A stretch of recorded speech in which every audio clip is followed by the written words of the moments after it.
Fox Sports. We are Baltimore. We are MC. It is why we stay. It is why we wait.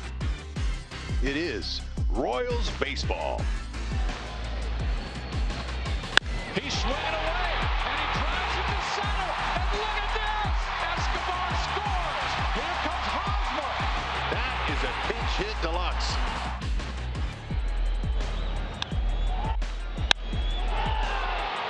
Look at this!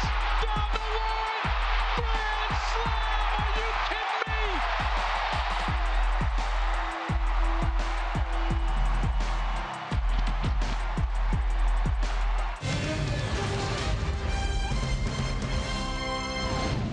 It's another hot one at Kauffman Stadium in Kansas City for Game 2 of the series between the Cleveland Indians and your Kansas City Royals. Royals baseball is presented by Academy Sports and Outdoors. Hi, everybody. Steve Physiak, Rex Hudler with you. The Royals won their 19th come-from-behind victory last night in outstanding fashion, down 2-0, then scoring 7 times in the 8th. No wonder this crowd doesn't leave. They don't want to miss the excitement, but for those players, they love the energy. They feed off of these fans they have for the last 2 years. It's been exciting to see their finishes this year. And as we take a look at the Toyota League leaders, who's number 1 in run differential after the 8th inning, or in the 8th inning or later? It's the Kansas City Royals at plus 43. What a characteristic to have in your ball club, knowing that the players and hitters never quit. They add on runs late. That makes them a championship caliber, and we've witnessed that. After the ball game, manager Ned Yost was asked for perhaps the millionth time, why is the team so good at home? Look, I've talked to Dale, I've talked to everybody. What's the difference? What are we doing? Why? You know, there's just no real astute answer that I can give you why. It's just, it is. I don't know. I wish I could figure it out. And if anybody out there in TV land can figure it out, give me a call. I'm in TV land, and I can't figure it out either, Ned. Hang with them. We're not on the road. We're here in the midst of a 9-game homestand. Just get her done at home. It don't matter. Well, one reason why is good starting pitching. Last night they got it from Edinson Volquez, and they need it tonight as well. We'll tell you about the hot starters in recent days. That's next.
And Edinson Volquez was outstanding for 7 innings last night. Yes, he was, Fizz. You know, that's exactly what they need. A starter that can step up and go deep, take a little bit of that pressure off of that back end of that bullpen. Solid. Keeping the ball down, keeping the Cleveland Indians, who scores 5 runs per game, off the board, only 2.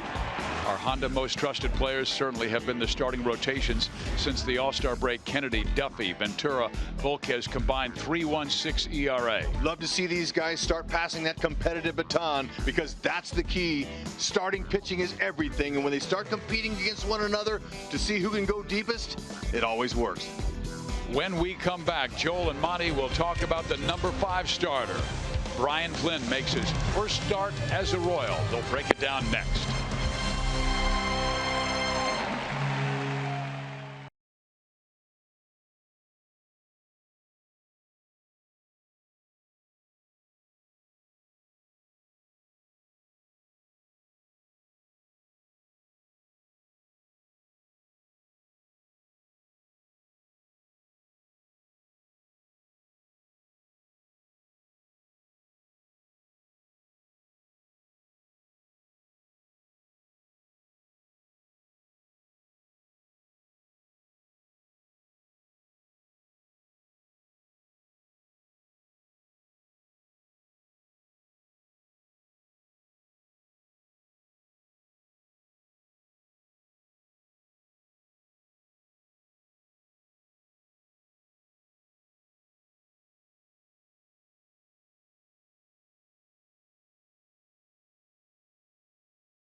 Stadium. The Royals 5-6 this year against the Indians, but 4-0 here at the K. Joel Goldberg, Royals Hall of Famer Jeff Montgomery, and the Royals have used 7 starters this year. Tonight will be the 8th in Brian Flynn. How will his pitch mix affect him in the rotation? What can we expect? Well, over his 13 relief appearances, he's put up some really good numbers with his fastball and his slider primarily. Fastball low to mid 90s. He's got a good one. He elevates with it. He's able to locate that fastball, and then he's going to come occasionally with the backdoor slider, which we're going to see both to righties and to lefties. And really a nice pitch for him. Again, really good numbers with the fastball slider combination. But tonight we may see him break out that curveball. We may see him break out his changeup. And here's the chart that shows how he's really been kind of a 2-pitch pitcher up to this point. We'll see second, third time through the lineup. We'll see how he fares. Mixes that in maybe a little bit, but also don't change what you're doing, right? I agree. He's been very successful in the pen. I think he follows Danny Duffy's model. Use that same approach as a starting pitcher. Just get deeper in the game. So Brian Flynn, the pride of Oklahoma and Wichita State, is making his first Royals start. When we come back, we'll talk a little bit about this guy. Painful night for Kendrys Morales. Is he ready to go? An update next.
until Brian Flynn takes the hill. Joel Goldberg back here in left field. The Royals did deal with another injury last night, but this one, it appears, won't be problematic. Our University of Kansas Hospital injury report. Kendrys Morales fouled that ball off his foot last night, listed as day-to-day with a foot contusion. Hey, Christian Colon came in, had the chance to be the hero, and the good news, that day-to-day turned into Morales being back in the lineup here this evening. So Kendrys Morales and the Royals are ready to go, and we will take a break with first pitch coming up in just a moment. But first, I want to pass on some very sad news from the world of baseball, and sorry to report that from the baseball's commissioner's office, Suzanne Hilgefort, MLB Senior Director of Broadcasting Business Affairs, died on Saturday in a small plane crash along with her husband Michael and a close friend.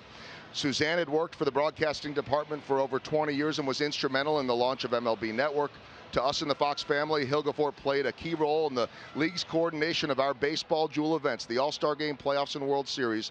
Our prayers go out to her family and the families of her husband and friend.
Welcome back to Kauffman Stadium. Cleveland has the best road record in the American League at 28-22. It's a hot night at the K.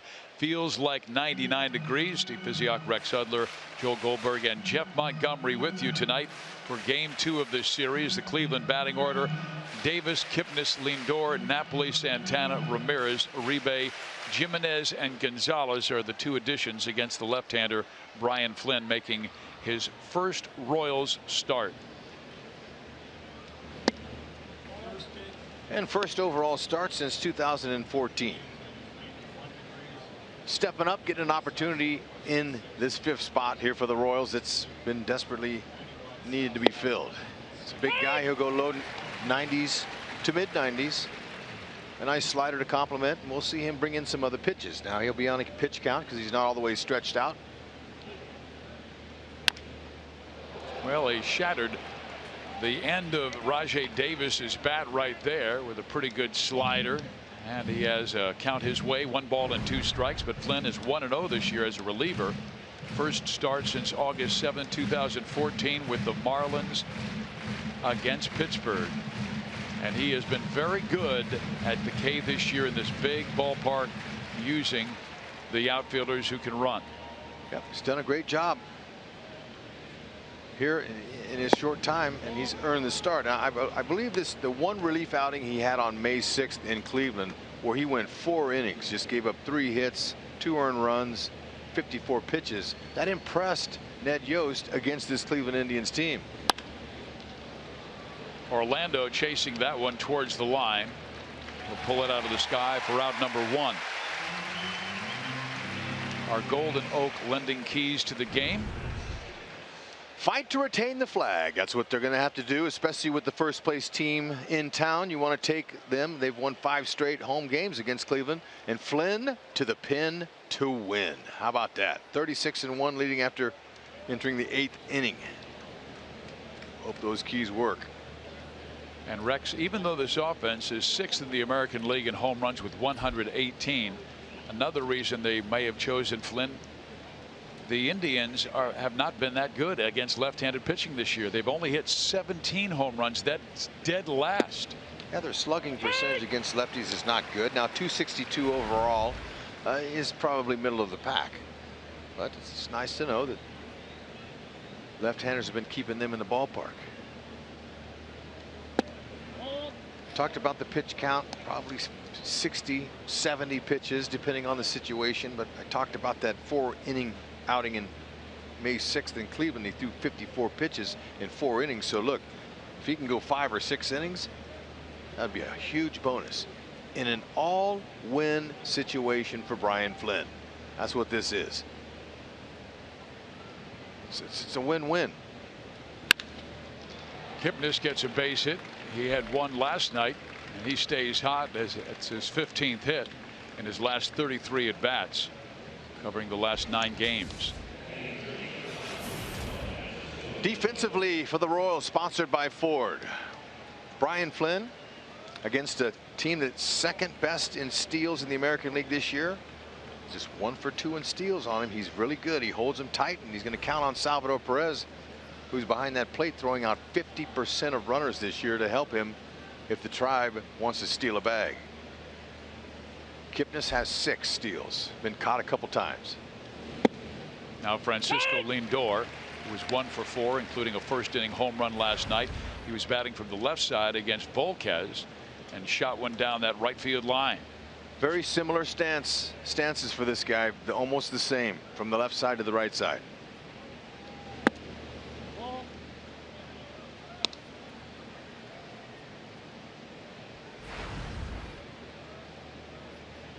You can see most switch hitters were all naturally right-handed before they went to the other side of the plate, but those numbers are great. Productive both sides. And Lindor, he has the best average on the Cleveland Indians team against southpaws at .321.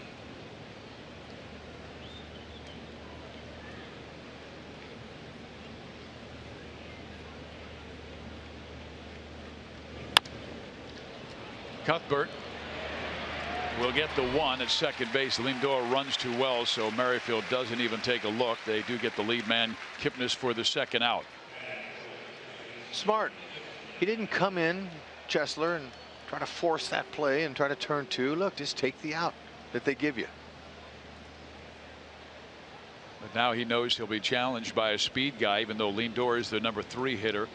He has 13 stolen bases this year, second to Rajay Davis. Let him go. Got Napoli hitting. He's got 20 home runs. Santana behind him with 20. Got to make sure you can make it, especially with 2 outs. I'd love to see Mike Napoli lead off the next inning if he does attempt and they throw him. And Perez is tough to run against. That's right. Strong arm, quick release. Puts the throw right on the first base side of second.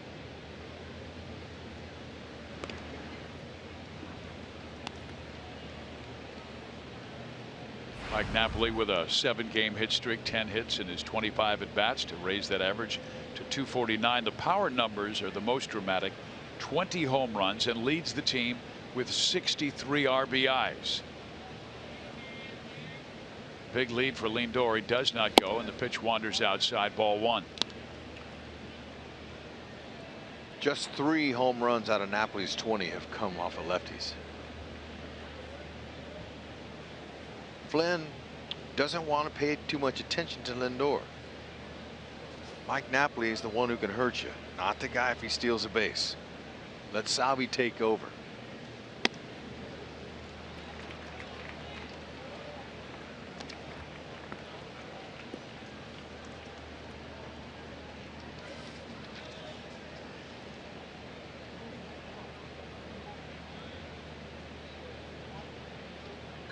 Reason I say this is an all-win situation for Flynn, they already know what he can do out of the bullpen, and now there is no lefty in the bullpen, by the way, So if he struggles early, you know, they'll send it back to the pen.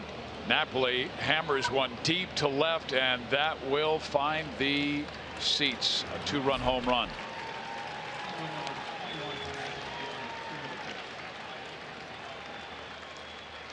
Napoli sitting on a 2-0 fastball, and that's exactly what he got.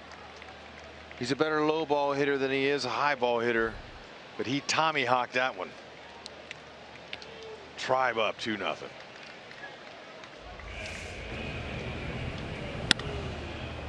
That ball was above his belt, and it had plenty of height and distance. Just wanted to know if it was going to stay fair, and it did.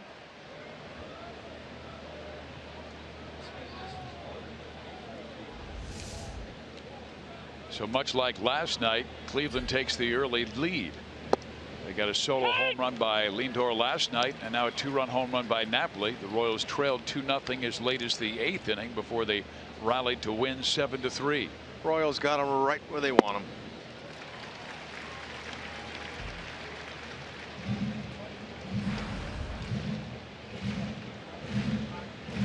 Santana saw his 14-game hit streak, a career high, end last night with an 0 for 3.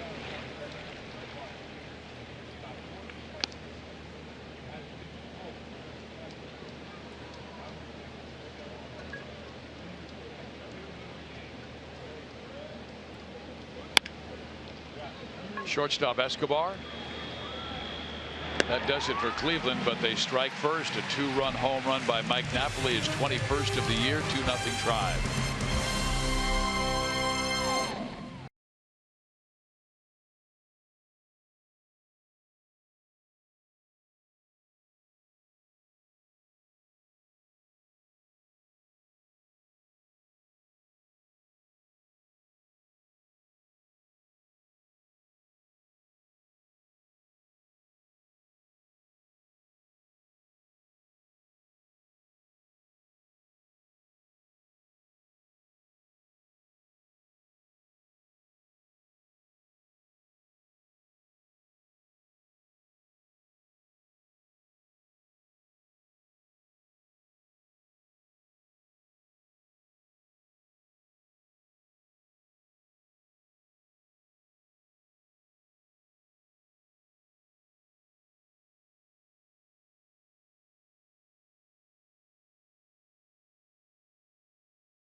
Napoli goes deep for Cleveland for the 2-0 lead here in the bottom of the first inning. Alcides Escobar will now lead off for Kansas City, facing Danny Salazar. Ball 1 low. Escobar, Cuthbert moving to the 2 spot. Esky with 1 home run, 23 RBIs. He has scored 31 times. That's key because the Royals are 22-5 when he scores a run.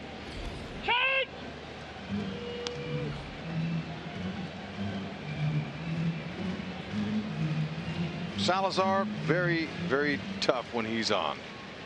He uses that lower part of the strike zone. I see that little cutter there. Look like a cutter. It's listed as a slider. His fastball will go 90 to 95 in that range.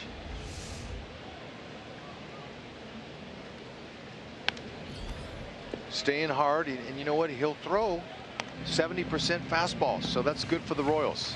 But I don't see if That ball's moving much like Kluber's did last night. Our Academy Sports and Outdoors leaderboard shows you that Danny is indeed a Cy Young candidate. First in ERA, second opponent batting average. Tough in the clutch. Yep, now he gets the hitters early looking for fastballs, and then his best pitch is his changeup split finger. It's a little combination, but it's an off-speed pitch thrown around 85, 86 that dips down in the zone, and when he's on with that pitch, you have to lay off of it. You have to discipline yourself. Nice play by Uribe. Throws out Escobar, one down. Testing the veteran. Yeah, he's saying, all right, you guys come at me early? I'll show you I can move. Good play. Robbed a hit from him.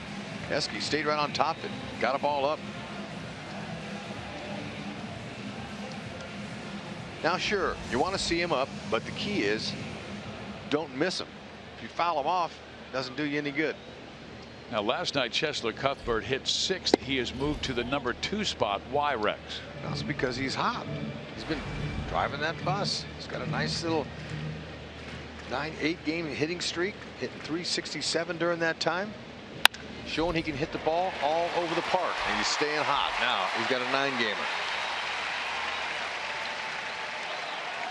One thing we should talk about early in this game, Danny Salazar, he was named an all-star starter, Rex, but replaced due to a sore elbow. And I say that because in his last start against the New York Yankees, he lost the game 7-6. He allowed the most runs this year and tied for the most hits. So is he completely healthy from that elbow problem that he had before the break? We'll see. The hitters will tell him that right now. He had 10 days off since his last start. Okay, command can be an issue when you've sat out that many days. So we'll see. But so far early, he's up. First 2 hitters hit that ball hard, and that's the reason that the Yankees got to him, is he was up with everything. But when he's on his game and hitting his spots like Kluber was last night, there's no hitting going on. Cuthbert, he has never hit higher than 5th in the order, so this is a nice promotion for him tonight. Haas has really good numbers against Salazar. And he knew it with the location of that last pitch way upstairs away from Hosmer after being very close to the strike zone. See that nice little on-base percentage for Haas. He's getting the walks, but he's getting his hits. Hosmer, a .333 hitter against Salazar with a couple of home runs. Be patient. If he doesn't want to pitch to you, don't give in. Look for the cookie. Ooh, vicious rip, but misses 2-1. Got it by him. But those fastballs are right down the middle. 4-seamer. See, has that ball release on his release point. He's got the 4 seams there. Keeps the ball straight and firm. A pitch that most hitters love. Haas likes his middle away, so we can go to the opposite field. Strike there, 2-2. I don't know. Haas, he knows his zone, and he knows that was off the plate. Can't give him that. Instead of being ahead 3-1, it's a 2-2 count. He continues to shake his head at home plate umpire Doug Eddings. Well, now you know what? It's going to make Haas. It's going to force him to swing at that pitch off the plate. Comes inside. Now it's full. They're at 5 for 11 last 3 games. Blakeney's at first base. Blazer at second, and the crew chief Jeff Nelson at third.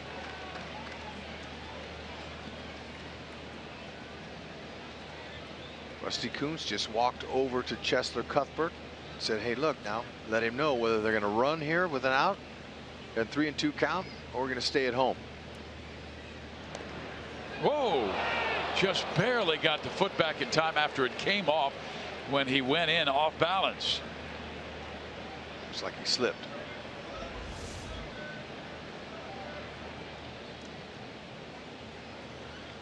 Whew. A little do-si-do there. Get that bag right. I don't think he's going anywhere.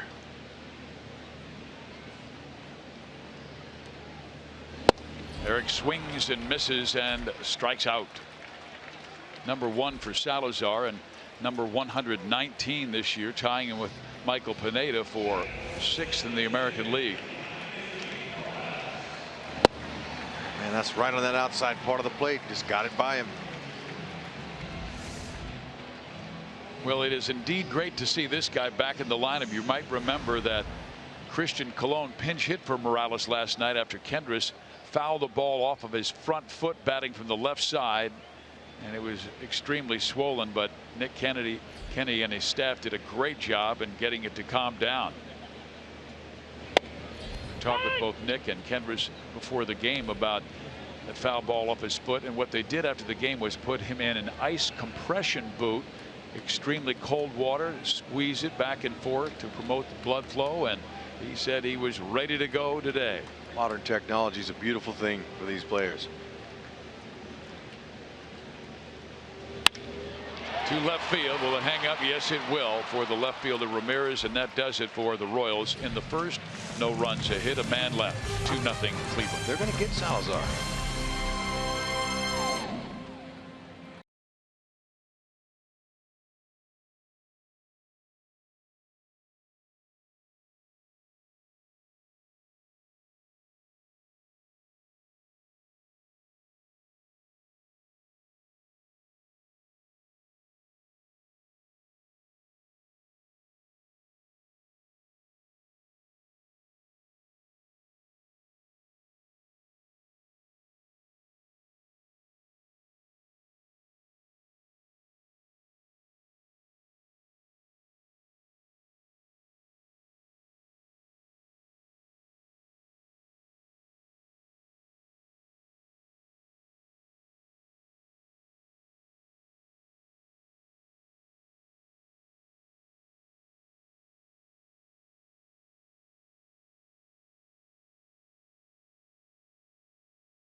Is that you just go out there and go as long as you can and as hard as you can, you know, for as long as you can. I mean, and that's exactly what you do. You can't try to pace yourself or you know, try to get tricky, you know, because you got to face the lineup 2 or 3 times. No, you just attack with good stuff.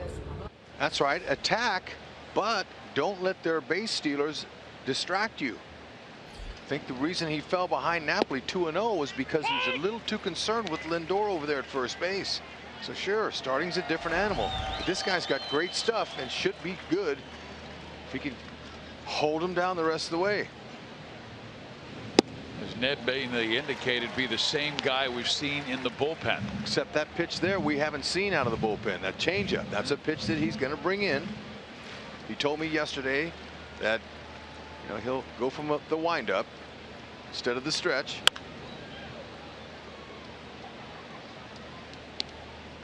Comes out of the bullpen in the stretch most of the time, but it's a wholly different animal. There it is. Hold that ball in the back of your 3 fingers. Same arm speed as a fastball, and adds the deception to the hitter. Well, Ramirez has lined it sharply. Left side, now right side. He stays down in the count 0-2. I don't know where the Cleveland Indians would be without Jose Ramirez. He has really filled a huge void with Brantley being out. And now he lines an 0-2 pitch to left field for a base hit.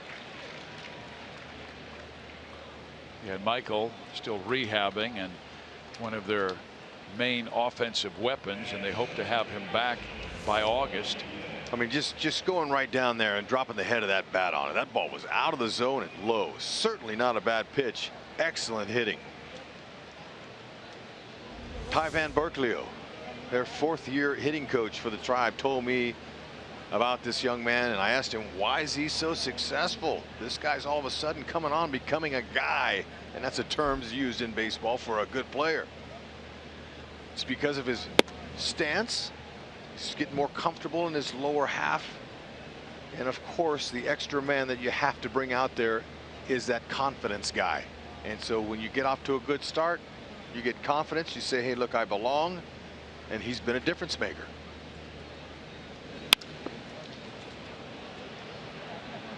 He was their everyday shortstop 2 years ago, but because of the emergence of Lindor, Ramirez had to become a super utility guy, and he's starting in left field. He started at third base. He started at second base. He can play anywhere. Yeah, and he's got a little bit of swagger in his game too. You know, a little bit.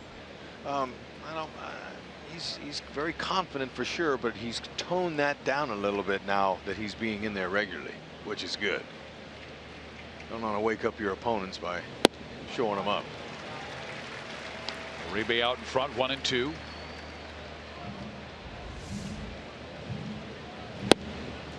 Good spot. Keep it off the plate, especially this guy, man. Uribe, he is so aggressive. I mean, he's just swinging at everything. Boy, he does swing at everything, because that wasn't close, and he reached for it and strikes out. Big first out here in the 2nd inning.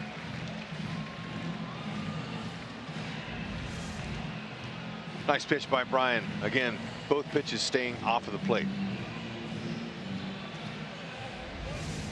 Glenn is a good story. He was a Tigers 7th-round pick in 2011 out of Wichita State. Shocker, who pitched 2 years there, won 6 games his junior season before he was drafted. And then Detroit traded him to Miami to acquire Omar Infante and Anibal Sanchez. He was one of 3 pitchers to go to the Marlins. And then the Royals acquired him in the Aaron Crow deal. A Missouri Tiger for a Wichita State Shocker. And, you know, it didn't work out for the Marlins because Crow had Tommy John surgery. But for the Royals, he's been nice. Ramirez with 10 steals this year.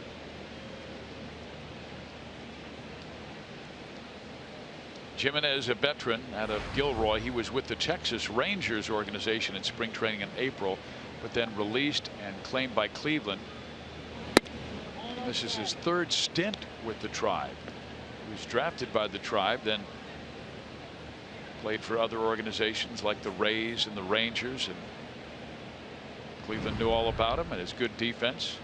Yep, Jimenez and Roberto Perez will be splitting the duty now that Yan Gomes is going to be out for a while. Shoulder injury. Here's Escobar, a 6, a 4, and a 3. Double play. Nice strong throw by Whitley, helping the big fella out. Roll it up. First man sure, second man quick. Look at that arm. That'll work.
Indians lead on a Mike Napoli 2-run home run in the first. We head to the bottom of the second inning.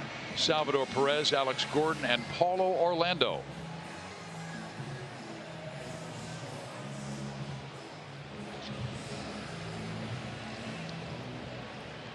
Now that last inning, Salazar was up and the Royals let him know they hit the balls hard right at some people. That's straight as a string and right down the middle. Salvi hasn't had a lot of success, just 4 for 28 off of Salazar in his career. But that word will get back to that dugout and the Royals hitters. Fellas, it looks good. It's firm and it's straight. Couldn't say that last night about Corey Kluber, though. His ball moved all over the place.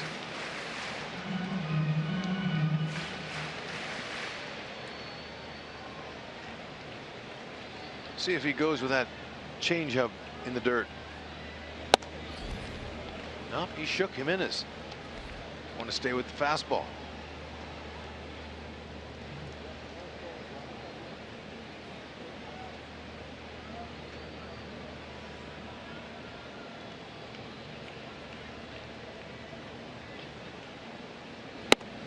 And then he stayed upstairs with that fastball and got Salvi to chase it for his second strikeout of the night.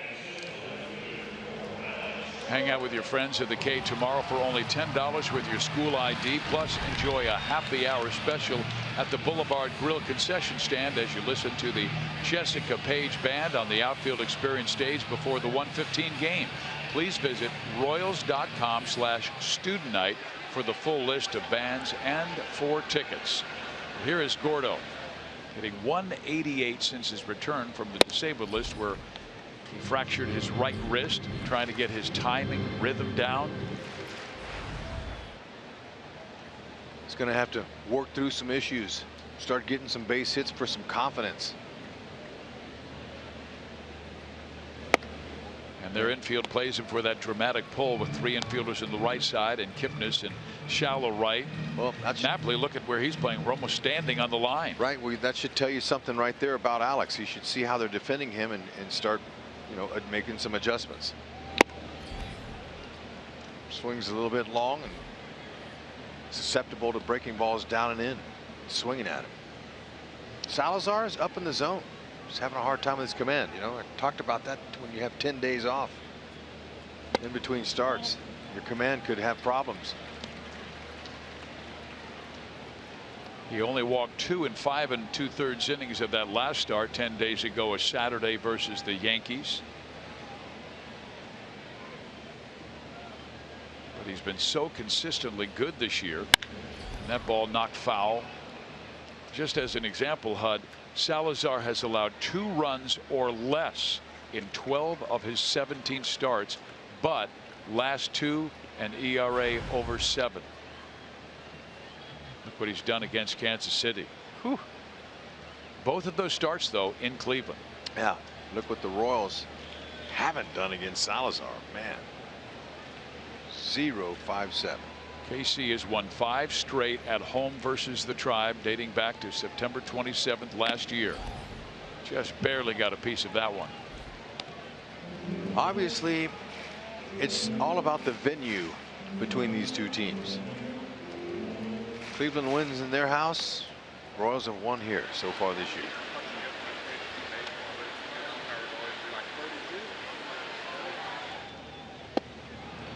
And then he waves at the changeup and strikes out. 3rd strikeout for Salazar.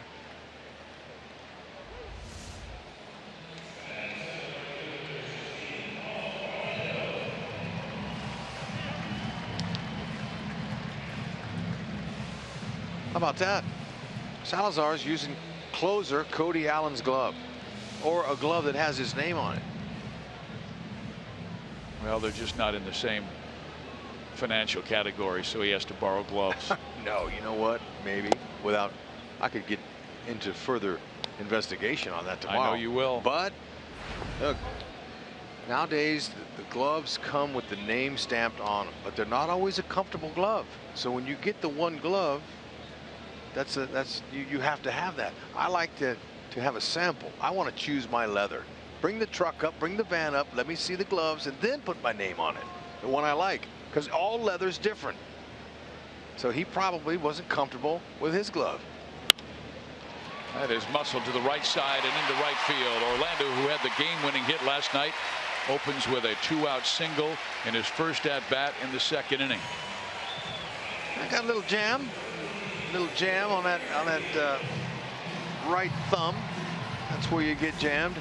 A lot of guys will wear a thumb guard, but that pitch high and in and nine tight on him, that makes it sting even in 100-degree temperature. But he kept his hands in, used the opposite field, and he earned that base hit.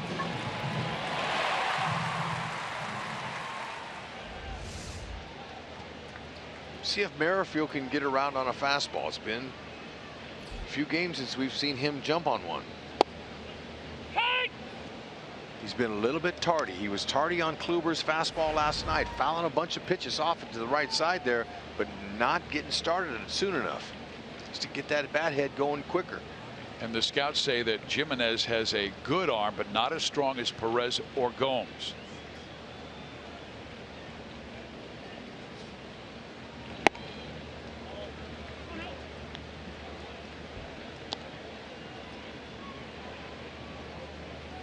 With 4 for his last 35, his batting average has dipped to .280. As expected, he wasn't going to stay at .320 the whole season. There's no way. Game's too hard. Salas got quick feet.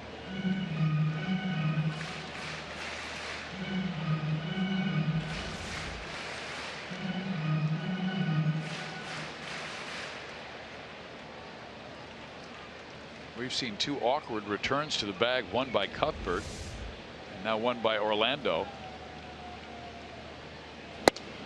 Upstairs 2-1. I like Merrifield's stance right now and the way he took that last pitch.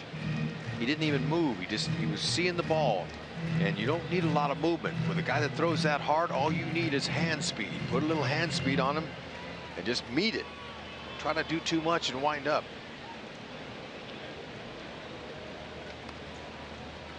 The right fielder Eric Gonzalez again shallow, much like last night.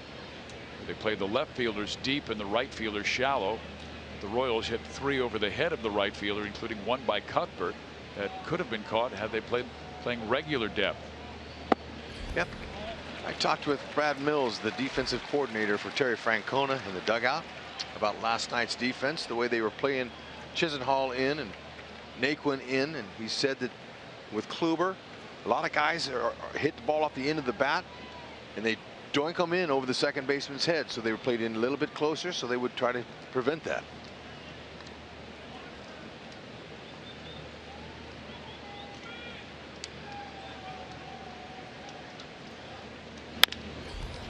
Too short. Lindor for the force. And we head to the 3rd inning of play. Cleveland 2, the Royals nothing.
his first start as a Kansas City Royal, gave up a 2-run home run to Mike Napoli in the first inning. Steve Physiok, Rex Hudler, now joined by Royals Hall of Famer Jeff Montgomery. Want to get your feelings about the way Brian pitched in the first 2 innings? Well, I think his stuff's really good, and I think that's really what's going to get him by.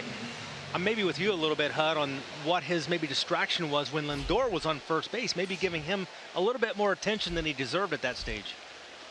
Especially when you got a dangerous hitter like Napoli up there. That guy, he's driving their bus. You can't afford to take one thought, one focus off of it. Yeah, we'll take a look at pitch by pitch. You see, it gets behind 1-0, which you don't want to do. And it's almost like there's a little bit of a modified slide step, trying to maybe speed up a little bit. And then he throws a pitch in the middle part of the plate, and Napoli doesn't miss those very often.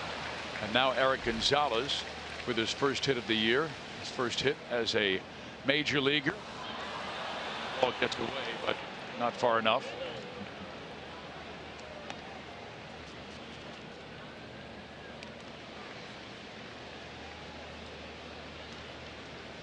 And here's that home run pitch again to Mike Napoli.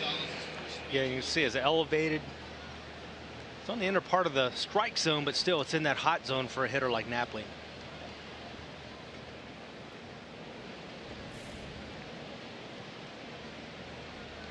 So Gonzalez, a good speed guy, the number 9 hitter. They turn the line over to Davis, Kipnis, and Lindor.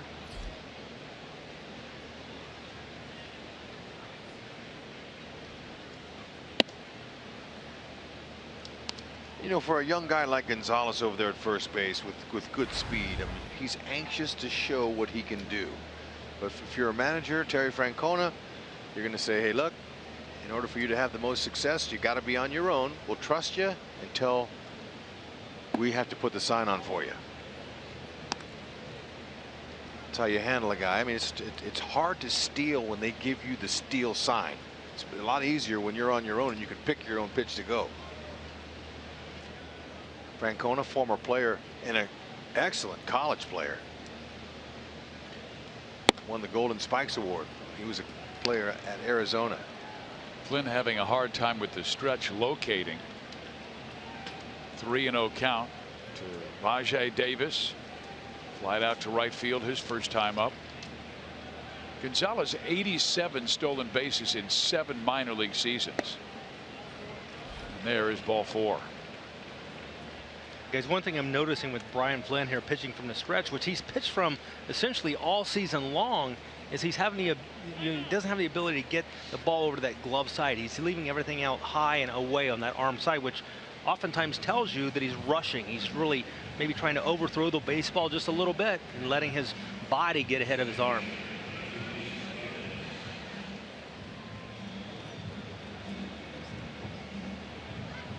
The Royals already with a call to their bullpen. I'm guessing that might be Dylan G to warm up, as Chris Young threw some pitches last night in that 9th inning. Now, this is definitely not what Flynn wants here. He's just at 37 pitches. Just to get down in there and get in that strike zone. Kipnis, the left-handed batter, is a good idea here. Even though he blistered a single to center field his first time up. But I wonder how, if it's because something you talked about with Kipnis, you've got a guy at the plate, a left-hander, facing Brian Flynn, who in his career gives up a batting average, well, under 200 to left-handers, and Jason is hit into 13 double plays. Right, so that's why they want to bunt him. They throw, and Gonzalez gets back in time. Yeah, lefty's hitting just 135 off Brian this year. 224, I should say, in his career. And Kipnis, the only left-hander in tonight's Cleveland lineup. Just concentrate on getting it out. Bunt down. Salvi whips it to third. Safe. Bases loaded. Not a good decision. Got to get it out. It's too close. The kid's too fast. That ball was bunted too far away from Salvi. You just want to get it out to prevent a huge inning now. Yeah, you have to get at least one in a situation like that. Oftentimes as a pitcher, you're thinking as a traffic director, once that ball's on the ground as a bunt, you got to direct traffic on where to go. And here's Salvi. Sees a play in front of him, but unfortunately he tries to go to third. Yeah, and it's off balance, and he's a great thrower. We all know that, but the importance early in the game for that 1 out is more important than trying to get the lead runner there. Mental mistake from Salvi. Don't see many of them, but that didn't help Flynn out at all. Not with Lindor and Napoli coming up and Santana, 3 guys who can really pop it. Well, you know, the one thing, Brian doesn't have to worry about anybody stealing on him right now. That's for sure. I'd love to see a ground ball right back to him. Little 1-2-3 action. And we'll see where Ned plays the infielders. Infield, middle infield, typically deep. I mean, you know, double play depth anyway. Corners will be in. They'll take the out at home if it comes to them.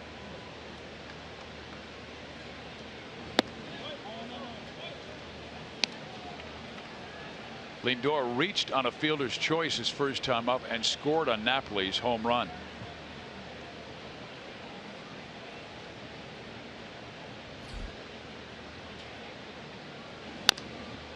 This young man has had the Royals number, and certainly this year hitting .439 coming into tonight's game with 3 home runs. And in his career, 22 games, 23 RBIs. Okay, now you're getting close to lava hot. That firecracker hot. He passed that once he passed 400.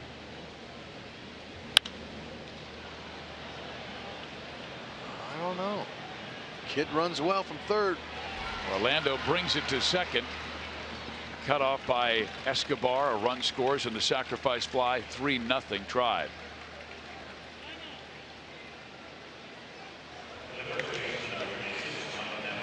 Productive out.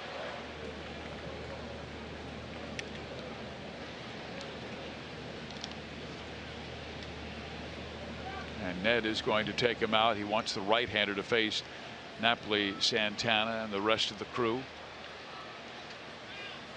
So this is our Chevy call to the bullpen in only the 3rd inning.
City area Chevy dealers.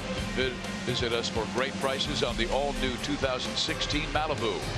By Panera Bread, food as it should be, with 24 Kansas City metro locations.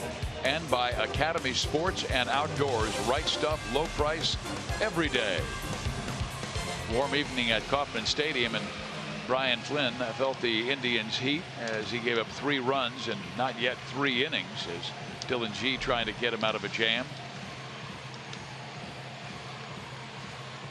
He's got to be a little bit disappointed. You know, he had a lot more in the tank, but now, you know what, sometimes the circumstances will allow this to happen. Now it's up to Dylan G.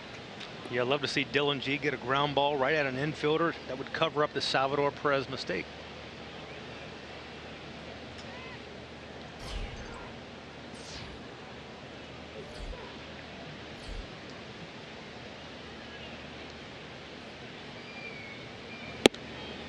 First pitch upstairs to Mike Napoli. Got a pitch up, and as Hud said, tomahawked it 420 feet down that left field line. His 21st home run of the year. G wants staying upstairs. Yeah, but he don't want upstairs. Hey, downstairs, so he can get that double play. There it was, the home run.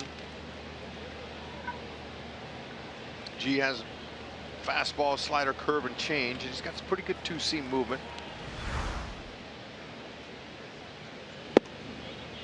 In there, 2-1.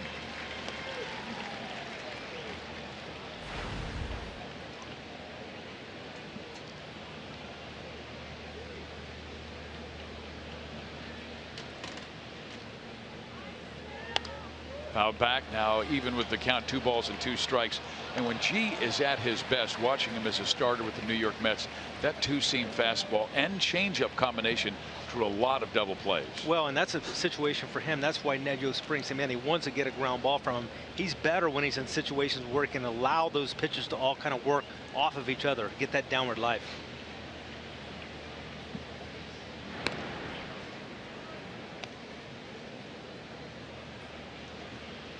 How tough an adjustment is it? Because he had all but 1 game he pitched in the Mets as a starter. How do you like his adjustment?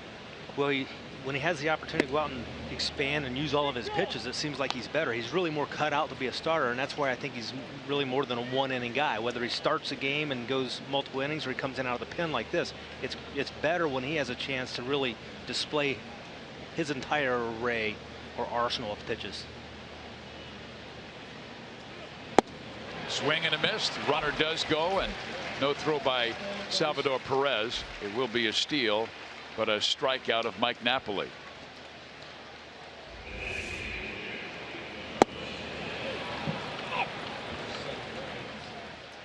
See that circle change up. Nice finish on top of the baseball. Napoli way out in front. And Monty, I bring that up because you had starter stuff, 4 pitches, and you used all 4 as a reliever. Yeah, and a lot of guys just don't feel comfortable trying to use all their pitches when they first come into a game. They feel like they have to come in with the power pitch or that 1 or 2 pitch mix and go right at hitters and try to get them out with that 1 or 2 very superior pitch. And unfortunately, I didn't have a superior pitch. I had to use 4 pitches to come up with, you know, my results. Davis dancing down the third base line, so G steps off. Second and third for Cleveland. They lead at 3-0. Awfully important battle here between Dylan and Carlos Santana.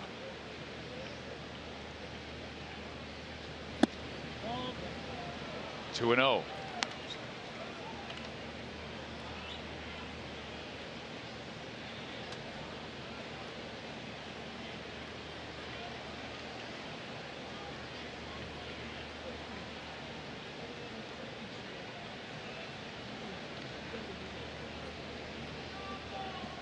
Had this situation against Santana, you got to be very careful. Open base, 2-0 count. Better be careful for sure.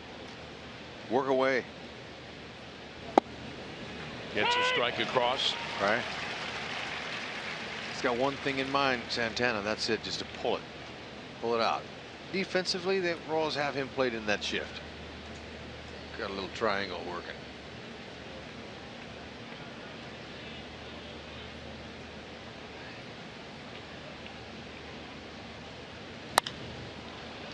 Well, he hit that one a ton, but very high and very foul.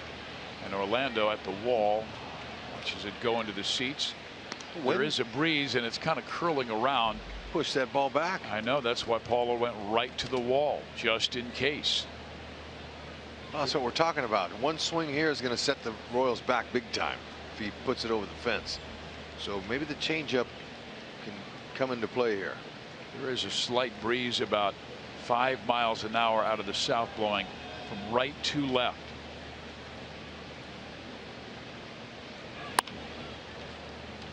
Stays 2-2.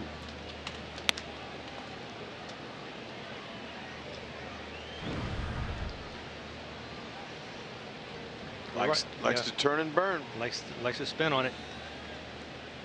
He's such a selective hitter. It's hard to get him to chase anything off the plate. He won't chase unless he's guessing.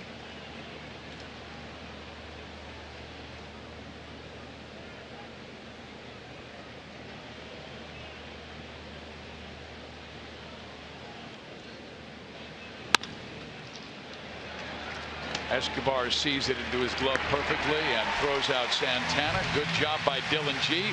When we come back, we'll talk with starter Danny Duffy. That's next.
We're joined by starting pitcher Danny Duffy. Danny, congratulations about your season thus far, and I wanted to give you just 4 numbers. Last year at this time, or at the end of the season, you had 102 strikeouts and 53 walks. This year, halfway through the season, you have 101 strikeouts and only 18 walks. What's the big difference? I think just simplifying everything. You know, pitching out of the stretch exclusively has been really big for me. You know, less moving parts, and you know, I mean, it's just keeping everything simple.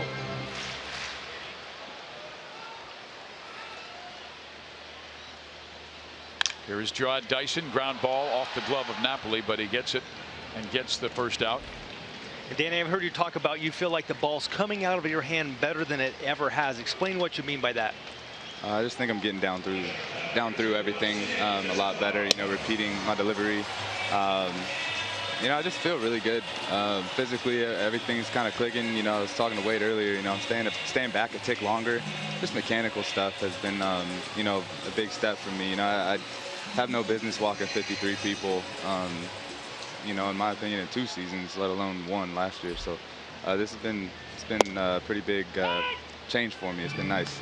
Duff, your pitching arsenal is top shelf. All your pitches. Thanks, the thing that impresses me the most, where's the poise coming from? How are you able to stay calm in tough situations? It's been beautiful. Well, you know, as boring as it sounds, man, I mean, the sun comes up tomorrow, whether you have a good game or not. And, you know, I do everything I can to give my team the best opportunity to win. But, you know, I just kind of, like I said before, just keep everything simple. That's the key. And don't get bent out of shape about the things that you can't control. You know, there's so many uncontrollable things that happen in this game, let alone life. And, you know, I've just tried to, you know, focus on what I can control. And it's helped me a lot, man. It's been a really nice, comfortable feeling on the mound. Hey, Danny, we've seen so many starting pitchers go to that bullpen and really find their niche, like Luke Hochevar and Wade Davis, guys like that. You went out there, you found your niche, but now you're carrying it back into that rotation. Are you just kind of using that same approach and using the off pitches when you need them? Yeah, you know, I mean, my fastball is good enough, in my opinion, to get anybody out if I locate it, and everything is thrown off my fastball. So, you know, it's been quite the learning experience. You know, I mean, a good hitter in this game is going to get themselves out, 7 out of 10 times. So, I've learned a lot from, mentality-wise. You're talking about down in the bullpen from Wade Davis, the coach of our. Both good baseball men. They know what they're doing out here, and I've just tried to follow them and do, try to follow them to a T. Do whatever I can to be like them. They're definitely dudes that I look up to, and I've been fortunate enough to play with them for a long time, and I hope that I get to continue to. Danny, I made a decent living facing lefties. Okay, love the fastball, no doubt about it. Like that. How about Cuthbert, man? Turn on that heater. Love the fastball. Change-ups, if you threw enough of them, I'd go up there looking for it. But that breaking ball that you have is your equalizer against right-handed bats. And most managers, you're facing all right-handed hitters. That's an important pitch for you. Yeah, you're right, man. I've had a lot of right-handed stack lineups, and that just kind of goes to the personnel on some teams. But a lot of times, you won't face too many lefties, even if they do have a couple of thumpers in their lineup normally. And you have to learn to adjust. And there's a lot of lefty killers out there, just like you, Hud. And I've just tried to adjust as much as I can. You got to establish in, and you can't throw any get-me-overs to a lot of these guys. You gotta definitely get down through everything, and the rest is just going to take care of itself if you execute, man. Danny, I want you to talk about the guy at the plate right now, Eric Hosmer. Hopefully he won't swing at this pitch, and we can get a little conversation with you about it. He does swing at the pitch and knocks it to Napoli. So, Danny, I guess we will have to ask the question about your longtime teammate another day. All right, you guys. Thank y'all very much. Thank you, Danny. Take care. Way to go, Duff.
Dylan G comes in for his first full inning of work. He came on to give Brian Flynn out of a jam in the third inning.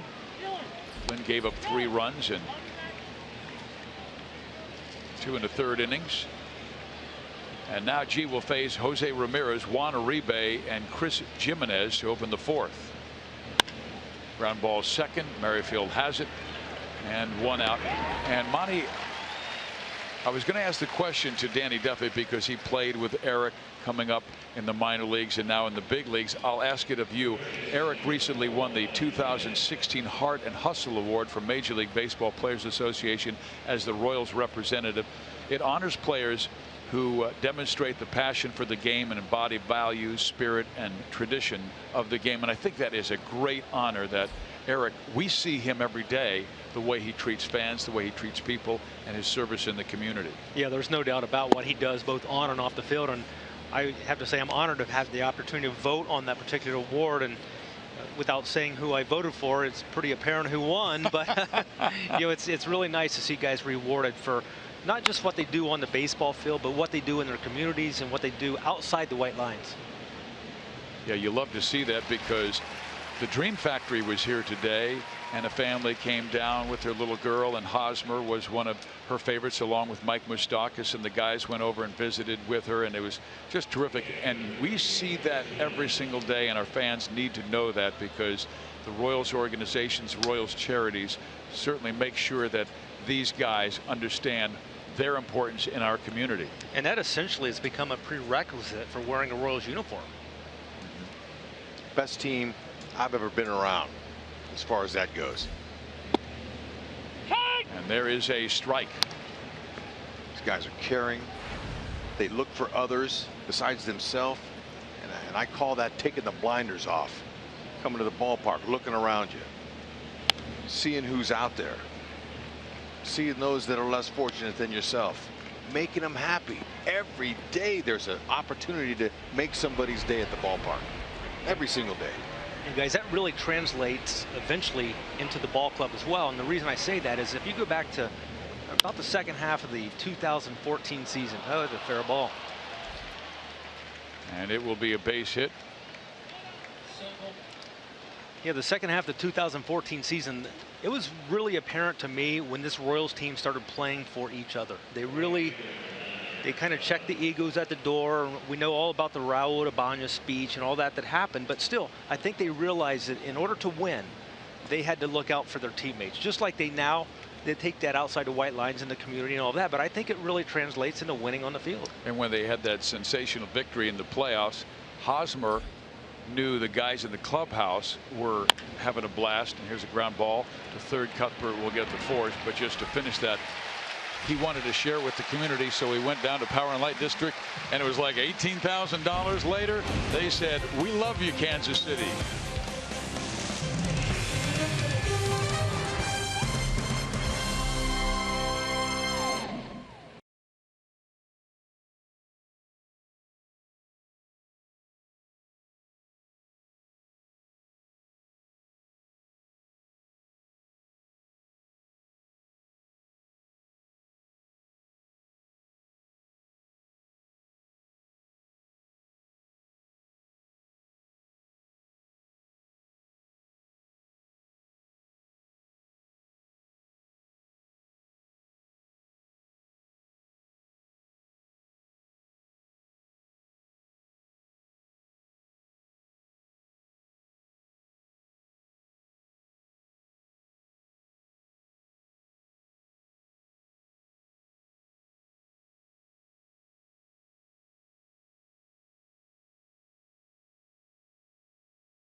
Darryl Rodrock is sitting in the Buck O'Neill legacy seat. Started in 2014. Darryl started the Darryl Rodrock Foundation, and it has allowed him to dedicate his life to building a community for kids in foster care who don't have the love of family or friends to lend them a helping hand.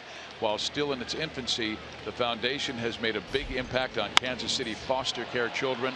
Darryl regularly talks to those in the system, sharing his own story and offering hope. And perhaps Darryl should get together with Mike Moustakas, because Moose does a lot for the foster kids in our community. Oh, I'm telling you, way to go, Darryl. Thank you. That's a huge need. There's many children out there that need role models like yourself. We begin the bottom of the fourth. Morales, Perez, and Gordon.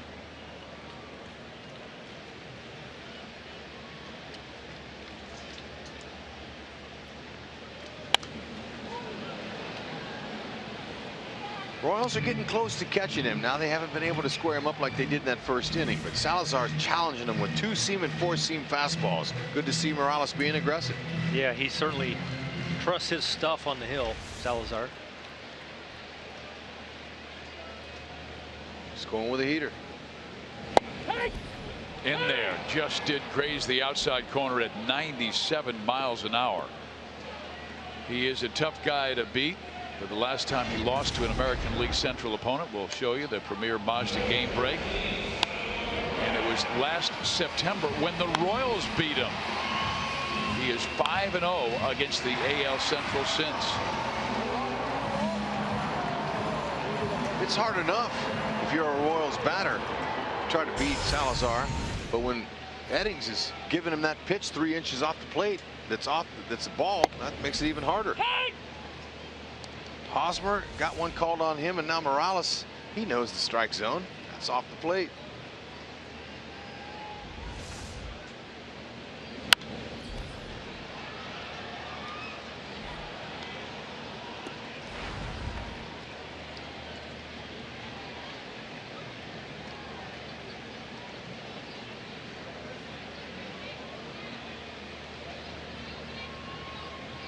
Oh, 0-2 count. Salazar so far tonight has gone fastball, challenging guys. Back up the middle, knocked it down. Oh man, he got lucky. He just threw his glove down and the ball found the glove.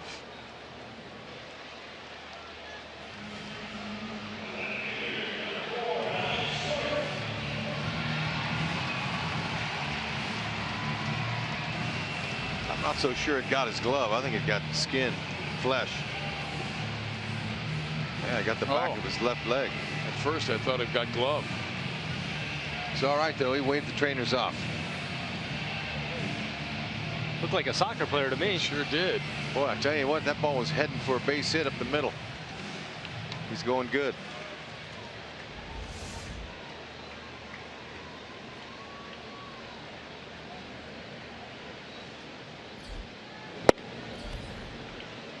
Well, the strength of their team is certainly their rotation. Corey Kluber last night, Salazar tonight, Carrasco tomorrow afternoon, and then Josh Tomlin has been incredible this year when you consider that he was not even expected to be part of the rotation.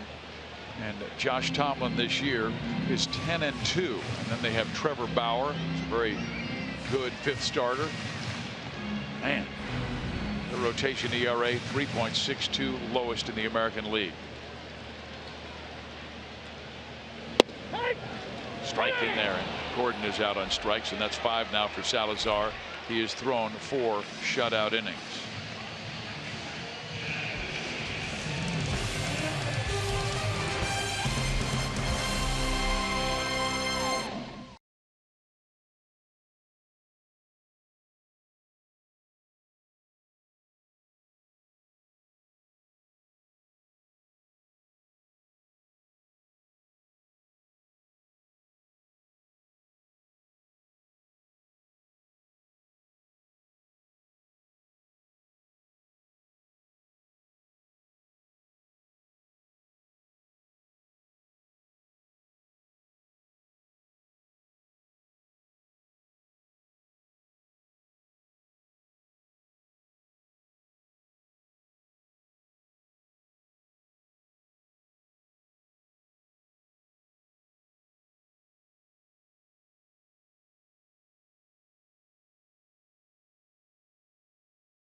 The Indians with a 3-0 lead over the Kansas City Royals. Our T-Mobile greater coverage of baseball. How about this? On this date in history, Honus Wagner, Bob Feller, Juan Marichal, and Tony Gwynn all made their major league debuts. Wow. Wagner still has one of the most expensive baseball cards you can hope to find in your attic. I don't remember seeing him play, but the other guys were pretty good. Oh, man. What was your major league debut like, Jeff? It was exciting. I think most every player will tell you their first day in the major leagues is one of their most memorable, if not their most memorable day, because of all the work that goes into getting to the major leagues, all the time you have to put in as a kid, and amateur baseball through the minor leagues. It's a tough thing to do.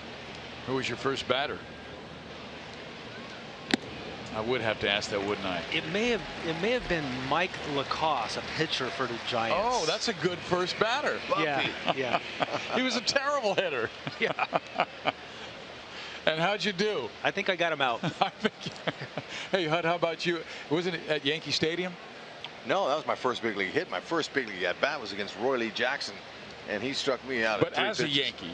Yeah, I got me a knock. But you know, my first time on a big league field was the pinch running in Fenway Park for Willie Randolph.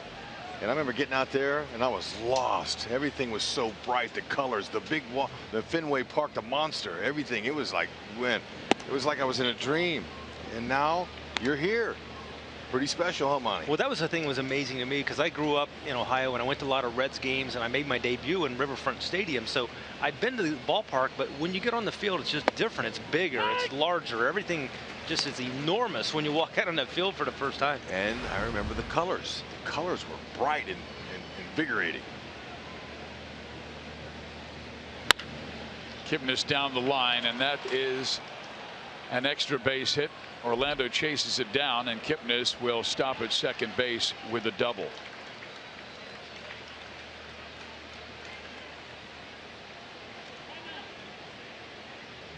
Rex, didn't you tell me that first time in the batter's box as a Yankee you had to call timeout because my back leg was shaking so bad I had to slap it and say, hey, stop that, let's go. You've worked your whole life to get here, don't get nervous now.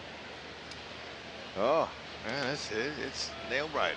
And you were pinch hitting for Willie Randolph, or pinch running for Willie Randolph your first time. And what did the fans say to you? You're a bum. You'll never take Randolph's job. I said, I don't want it. Just backing him up. Thanks for coming. I would think Brian Flynn had a little bit of those feelings the day coming to the ballpark. When you're pitching in relief, it's a little different. You don't think all day about it. You don't know if you're going to be in that ball game. And you know, once you get here, you know, things happen. It dictates whether you're going to pitch or not. But when you're the starting pitcher, it's a little different story. And I made one start in my career. I'll never forget the nerves, the leading up to that, going to the ballpark. The anxiety. Day. Oh yeah, they're just so much. It's such a different approach. And I think that's one reason some guys are better relief pitchers. Some guys are better starting pitchers. Here is Lindor. He has had 2 productive at bats, reached on a fielder's choice and scored. And then his sacrifice fly made it 3-0. Wow. You got to get that pitch. That's right where you want to put it there. Can't throw it much better.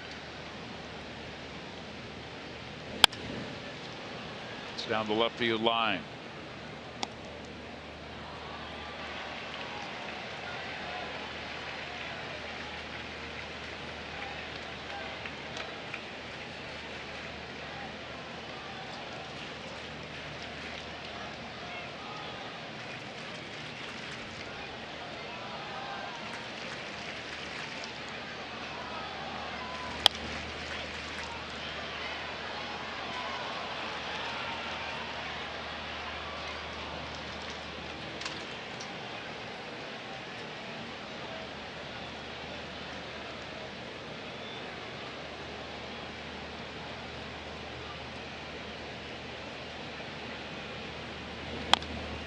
Good pitch there. Good breaking ball down. And that was almost the location that Eddie Volquez wanted against Lindor last night. Fastball came in and was about belt high that he hit for the home run. So he attacks that area again. Fouled off the foot. And I know his numbers are tremendous against the Royals, Lindor's, but I was talking with Rich Doobie, the Tigers pitching coach, over the weekend. We're getting ready to face Michael Fulmer, and I wanted to talk to Doobie a little bit about him. And we started talking more, and Lindor was a player he brought up, and he said that he's been a Tiger killer as well, so he's not doing it just against the Royals.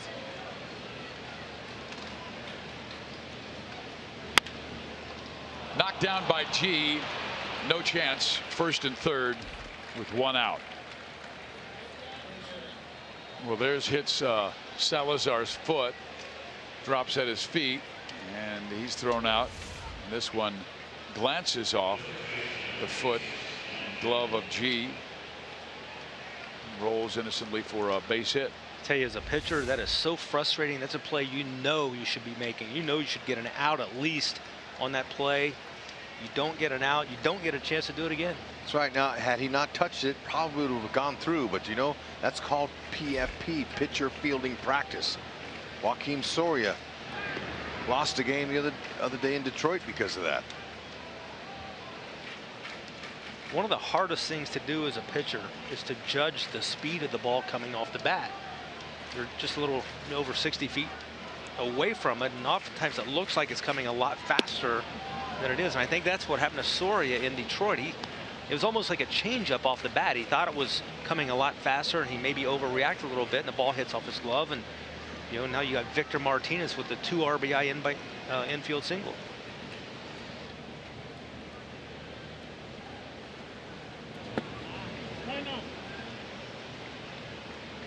Well, Mike Napoli home runs versus the Royals with 4 different teams.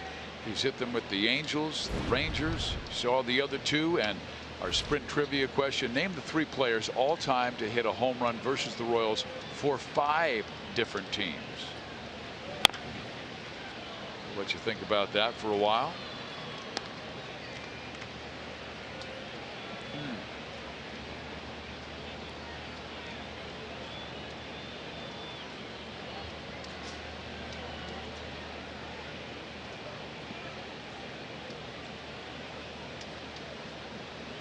Trying to think how many of those I may have given up. Whoa! That one got way away from Dylan G. Came up and in on Mike.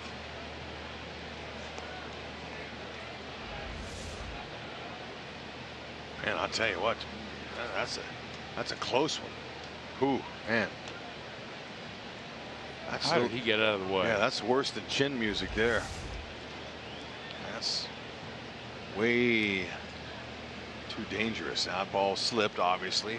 G's not going to try to go up and in there on him. And then he strikes him out with an 89 or excuse me, gets 2 strikes with an 89 two-seam fastball.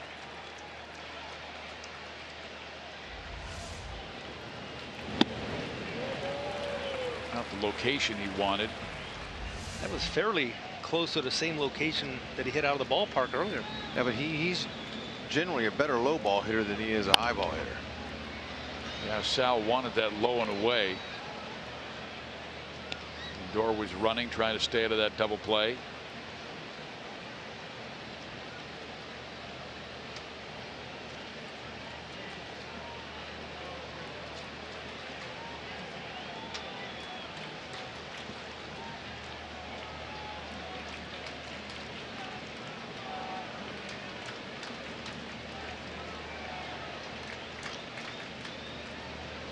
Lindor goes, pitch taken, ball 4, and now the bases are loaded for Santana.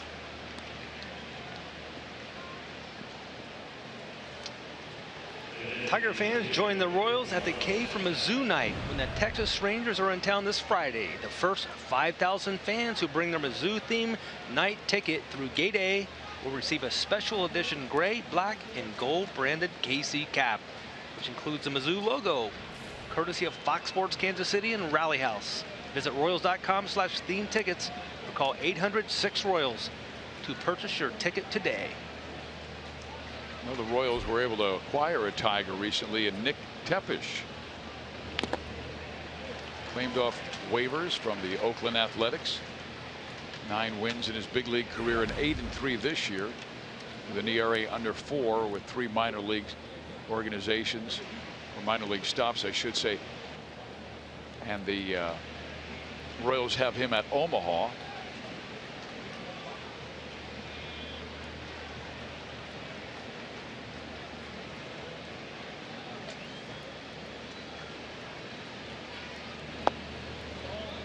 One ball, one strike.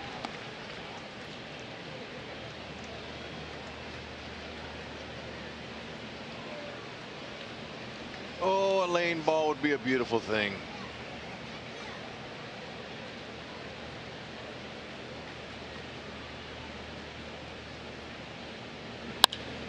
Line sharply to right field. That will score 1. Lindor following Kipnis home to make it a 5-0 Cleveland lead.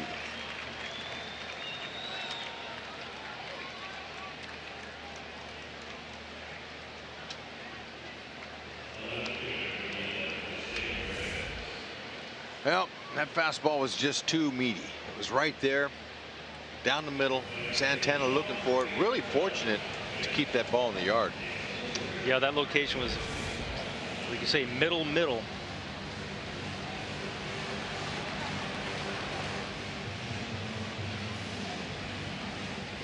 So Dave Eiland comes out for a visit. Dylan G has not pitched since he started on July 10th. That was his 5th start of the year in an 8-5 loss to Seattle, but he's been much better coming out of the bullpen with a 2.91 ERA than as a starter, where his ERA is 5.87.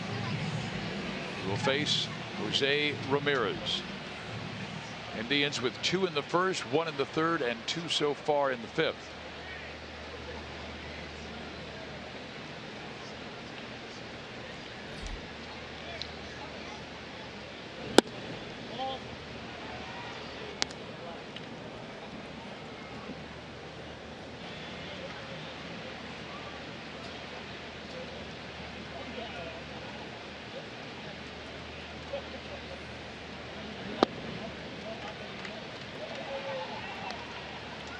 Cleveland back up to their old tricks, scoring right at 5 runs a game. Just slightly under, but that's what they get. And with their starting pitching at 3.57, they're going to win a majority of their games. Very good formula. 1, not in time. It'll be 2nd and 3rd with 2 out.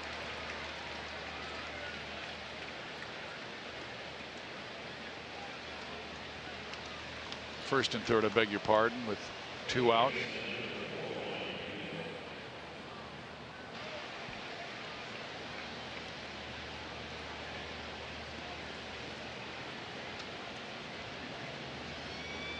Uribe is 0 for 2 with a strikeout and a flyout. Now 3 for 29 in the month of July.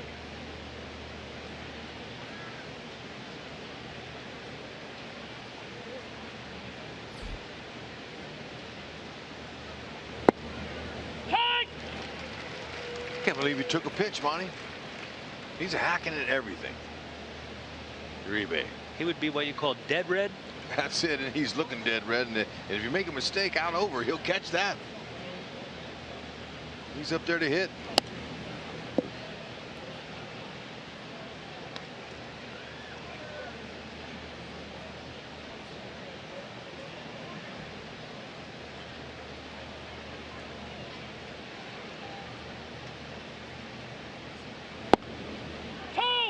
One ball, 2 strikes.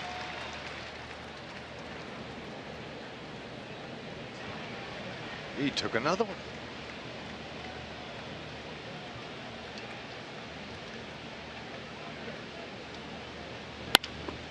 And then he sends one back up the middle that will make it 6-0 as Napoli checks in.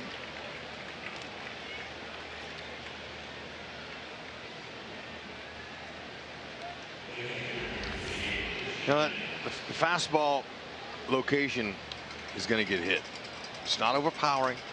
And when you lay one right down the middle trying to throw a strike against a guy like him, he's going to put it and play hard, but just not locate.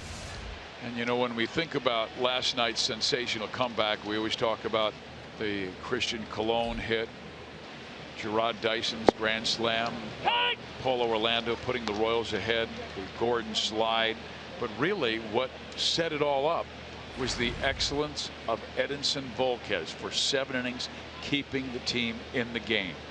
Yeah, he went close to toe-to-toe with Kluber for those 7 innings, and I think last night the MVP of the game may have been Mother Nature by the heat and the cause of those cramps and getting Kluber out of there. But Eddie was terrific. 2 runs allowed in 7 innings of work, struck out 6, got out of some tough jams. Kluber's 7 shutout and then came out. That's to right field and trouble down the line, but foul. I talked to Kluber today about that cramp. I said, and you know, was it one of those? It's a bubble cramp where kind of you just feel it. It's on the surface, or was it a deep biter? And he said, it's the kind that sometimes you get in the middle of the night when you're sleeping, and all of a sudden it'll grab you, and you got to jump out of bed. And he said he felt it a couple of throws before that, but he said there's no way I can finish. That was a cramp that I used to get a lot early in the season, or even in spring training camp, when you're just really kind of working into shape, and in spring training, especially when it's hot. Hud and I have 2 words for you, Ani. Yoga. I need some of that. How about one word? Hydrate. That's pretty important. Even though you think you're hydrated, sometimes your body's losing a little more fluid than you think.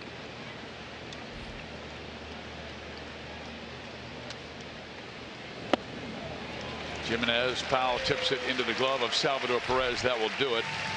But the Tribe scores 3 on Kansas City in the 5th.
Here is tonight's game summary. Mike Napoli gave Cleveland the early lead with a 2-run home run in the first. Danny Salazar has been excellent in his 4 innings with 5 strikeouts and 4 innings of shutout baseball. Now he'll face Paulo Orlando, who singled his first time up to right field. The worst thing you can do is give an ace like Salazar a 6-run cushion. And that one is chopped up the middle. It hits the base and then bounds towards left field. So that's 2 that were well struck by Orlando. They had a lot of fortune smiling his way. It was all even out over the course of the season. Yeah, some people don't believe it, but they normally do. There's a story, Jeff Montgomery, about, I believe it was Tommy Davis at the end of his career. And he had been traded to the Houston Astros and had an okay year. Well, he went into management. This is before they had agents. and he showed him a list of all of the lineouts from the year before, and apparently they knew what he was up to. They handed him a sheet that had all of his broken bat base hits, and so he accepted their offer. That's good. It's a wonderful game. Here is Whit Merrifield.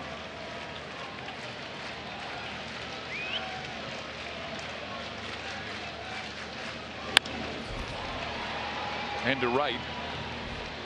Gonzalez will make the catch, 1 out. Here's our Kubota power stats, and it's about Gerard Dyson joined Carlos Beltran doing something as a Royal nobody else has ever done. Triple and a home run in the same game.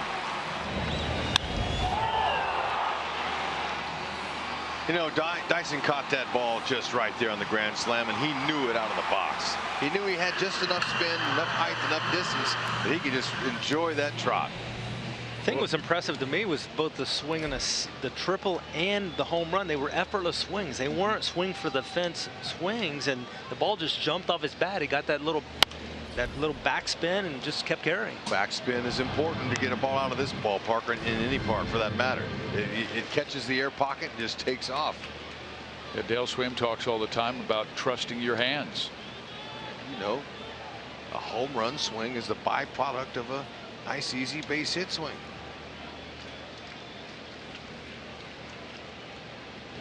Dyson only one of 3 major leaguers to do it this year. George Springer has done it, Chris Taylor, and now Dyson with triples and home runs and grand slams, excuse me, in the same game.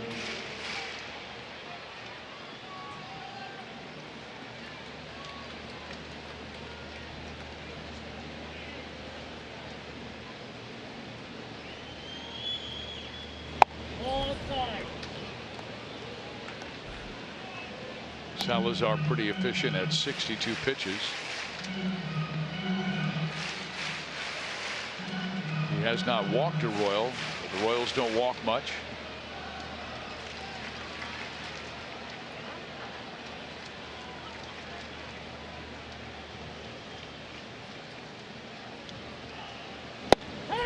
In there, strike 3 called.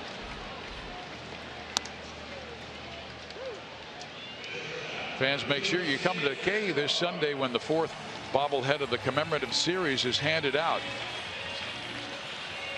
Continue to add to your collection with the Wade Davis bobblehead presented by Creighton University, reliving the moment the Royals won the World Series. The first 20,000 fans through the gates receive this one-of-a-kind item. Purchase your tickets today at Royals.com. And through his arms in the air, World Championship is ours.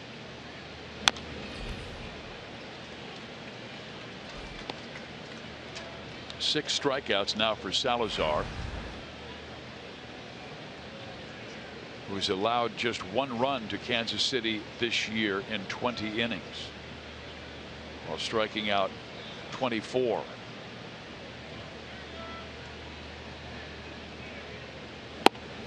Boy, he is able to spot his pitches down on that outside corner perfectly. Yeah, he does it both the lefties and righties. And the thing I've noticed about this game with Salazar, he was up a lot early in the game, and now he's really kind of honed in on that strike zone.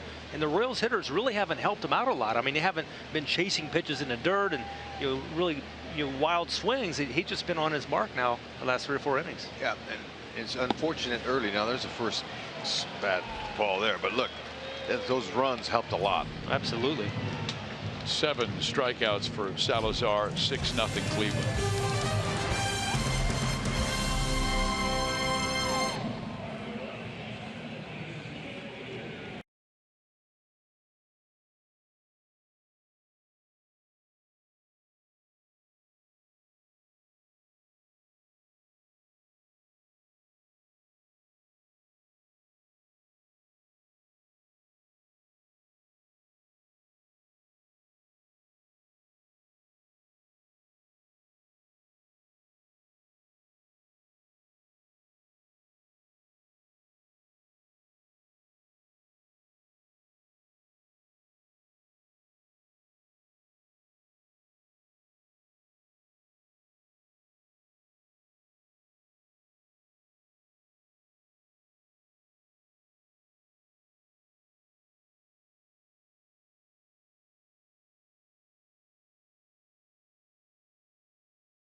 Fight night.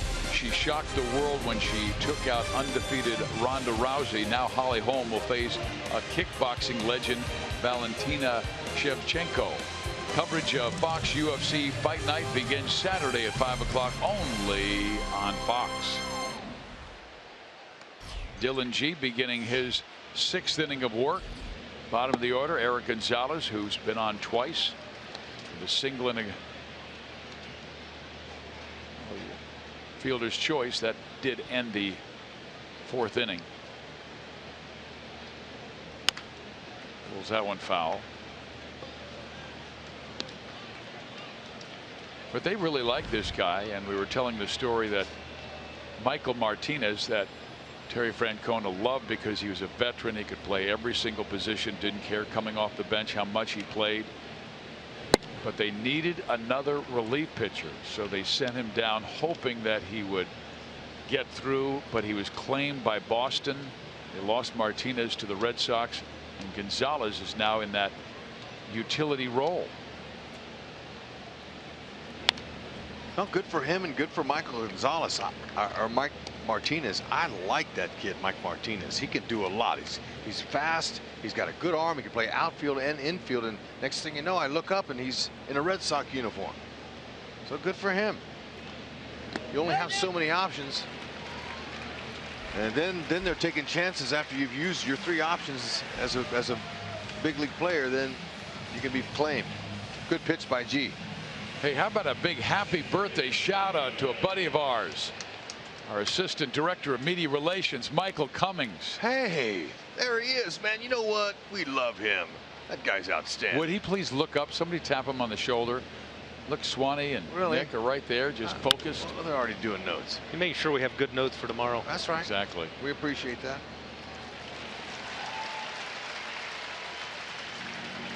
Michael, your phone's blown up right now. Check your text, look at the monitor, and say thank you, and then we'll sing you happy birthday.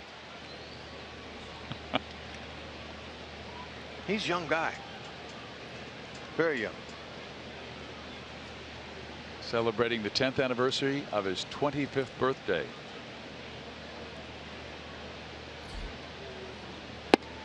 Kipnis takes a strike.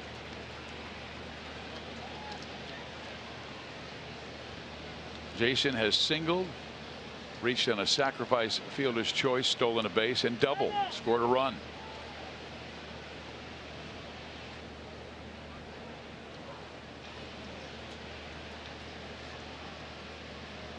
"16 hits his last 9 games, so he's been tough to get out.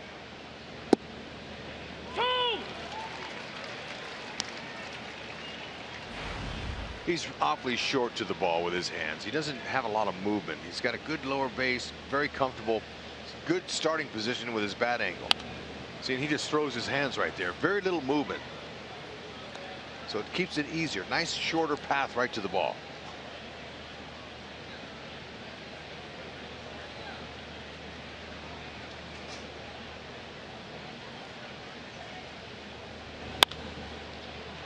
Lines out to Whit Merrifield.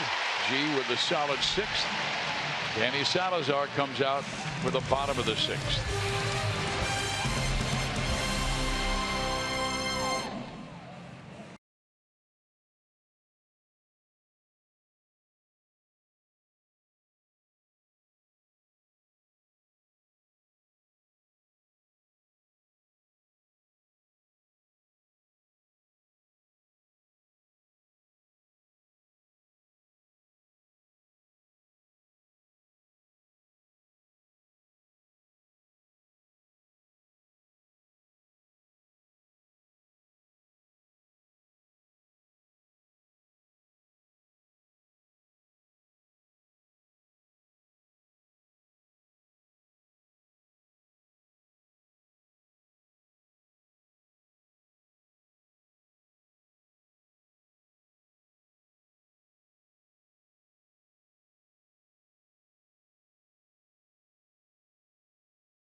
9 hits. The Royals no runs, 4 hits off Danny Salazar. The young lady's been a Royals fan for 40 years.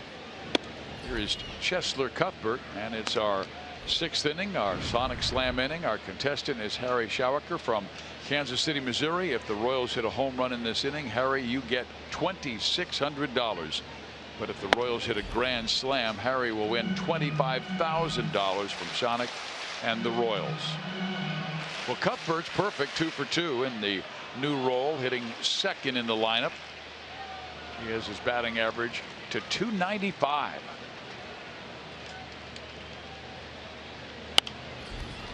Cuthbert staying confident and keeping his swing level in the strike zone a long time, seeing a lot of pitches. He's given himself every opportunity, and he's our Kia in the driver's seat, hitting his stride, believe it. 377 in July. I think seeing all the pitches has really been huge for his success. Oh, that gives you, especially new in the league like he is. He was aggressive early, got an early fastball from Salazar, and then he got a little slider there that he stayed on. It's out over the middle of the plate. But you're right, Monty. The more pitches you see, the better you have to gauge your swing on that pitch. And he's done a great job of being selective, being patient, but staying inside the ball and using the whole field. Really been good on off speed this year. And even though he has only 10 walks, you're right, he sees the most pitches per plate appearance. Knocks that one to left side. Uribe, 1 out. Monty, I don't know if you saw Mike Minor throwing in a live batting practice session today to Brett Eibner, Tributera, but he looked impressive in talking with Nick Kenny.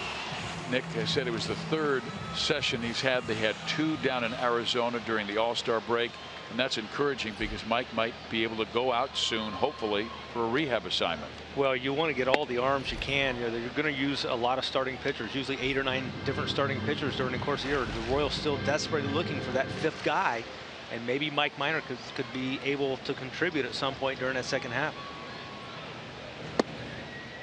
Here is Hosmer, 0 for 2 with a strikeout and ground out. Update on Chris Medlin.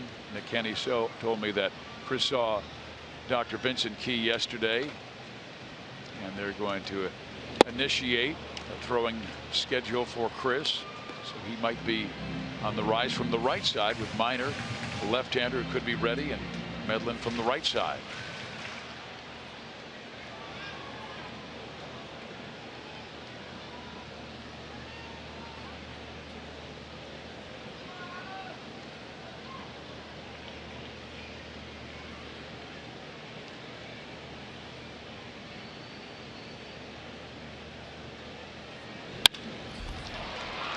That will find center field, and Hosmer with his 6th hit in the last 4 games. Let's go to Joel. Well, you guys are talking about some of the injuries and some bad news, but maybe good news today regarding Royals top pitching prospect Kyle Zimmer. He has continued to battle injuries, and he's going to be shut down for thoracic outlet syndrome surgery, and this may provide some answers. He's expected to be back in time for spring training. But guys, I went and talked to Chris Young today because he had that procedure a few years back, and he said that with Chris, he said his shoulder bothered him for years and he couldn't figure out what it was, and eventually they realized that there was a nerve near the neck that was compressed. It's almost like when, say, your back is hurt and then you start feeling a little bit of pain in your leg, and you wonder about it, and it's just a little bit of an after effect, a side effect, and it's not actually your leg that's hurt, it's the back. Well, it manifests itself in pain somewhere else. That's what happened with Chris Young. He said after he had that surgery, he woke up and felt better than he ever had. Talking to Nick Kenny about Kyle Zimmer, and I said, you know, how come you can't find this type of stuff? And he said, it's not always evident, and it's not what you're looking for. With Kyle Zimmer, the bicep bothered him. Then there was shoulder soreness. And then eventually, his neck started to have some tightness, and he had a heavy feeling in his arm. That's when they went this route and discovered what it is. And so a lot of relief in some senses that they've got this figured out and they'll have that surgery. Yeah, I am so happy to hear that, Joe. Great report right there, because they need Zimmer to move forward. This guy, you know, and he's frustrated. You can tell. I mean, look, he wants to be here in the worst way. He's got great stuff, but when you're having something going on and you don't know what it is, it's hard to find, but hopefully they find it.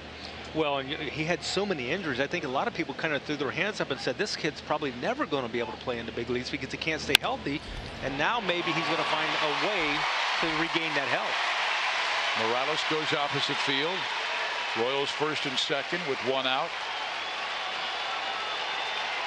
Yeah, you're hoping that is it, and he can be ready to go for spring training next year. Because all he has done, Rex, is rehab. Look at Kendra saying, see, I can go to left field. Yeah, he can. Look, little things first. Now, hopefully they'll get a nice big extra base hit here and get him back in the game. First inning, the Royals had more than one hit in an inning, so maybe they can do something finally.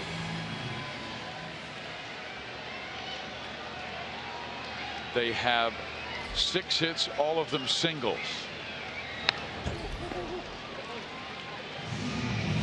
Just a reminder, as you enjoy a cold one, look forward to Miller time later in tonight's game. Brought to you by Miller Lite.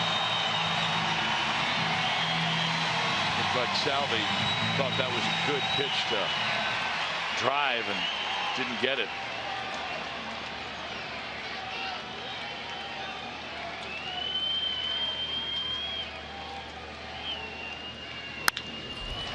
Base hit left field. They're going to send Hosmer home, and the Royals are on the scoreboard.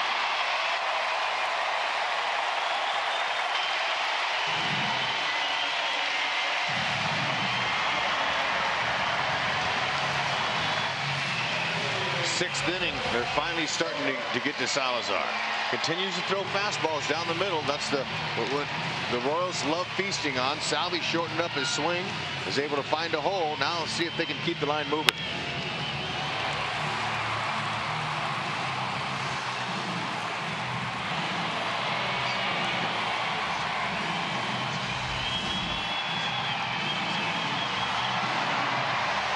Hosmer scores his 49th run this year. Perez drives in his 43rd.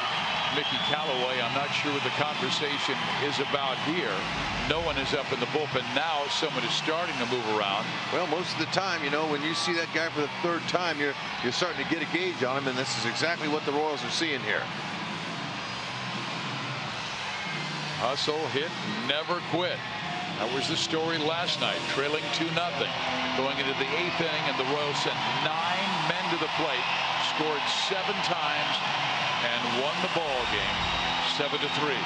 What a great opportunity for Alex right here, just to come up with some kind of hit and to keep this line moving. He needs that for confidence in the worst way.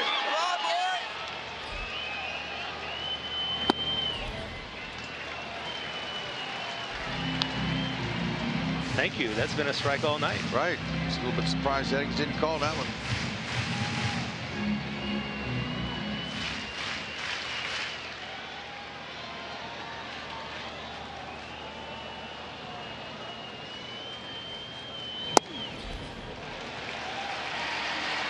Two balls, no strikes to Gordon, who has struck out twice. Otero starting to warm in the Cleveland pen.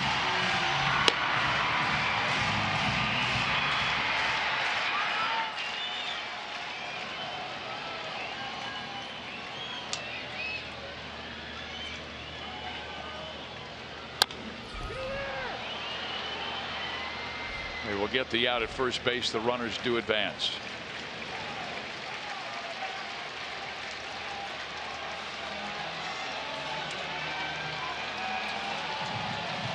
Guys, one reason to look forward to getting that Indians bullpen is be our Phillips 66.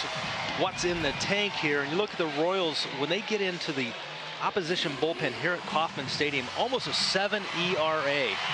We saw it last night. We've seen it a number of times during the course of the year. I'd love to see him get in this bullpen as early as possible. Better believe it here, but you know, Paulo, he's been one of their best hitters with runners in scoring position all year long, hitting .389. Right man, right spot. All 7 runs last night off the Cleveland bullpen.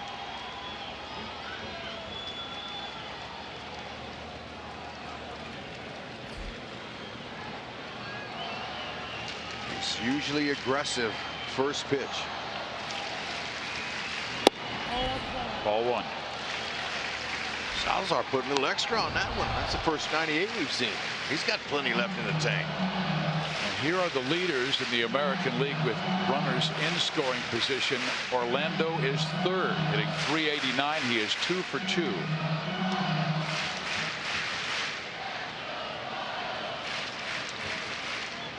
Paulo got a big hit last night. 2-2 ball game. Gave him the lead. Sure did. Scored Gordon. Alex with a great slide.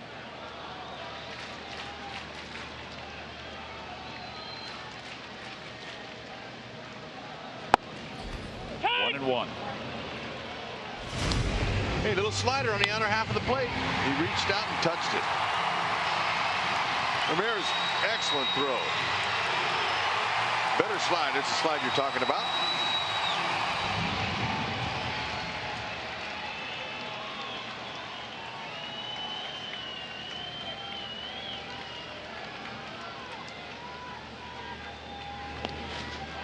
And that will get away, and a run will score.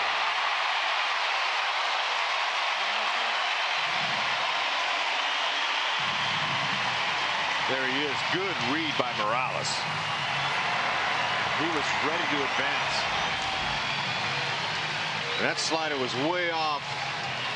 Jimenez couldn't quite get in front of it. He tried to get his body in front. Sometimes you just try that back end and stop it, but they'll take a run anytime they can get it.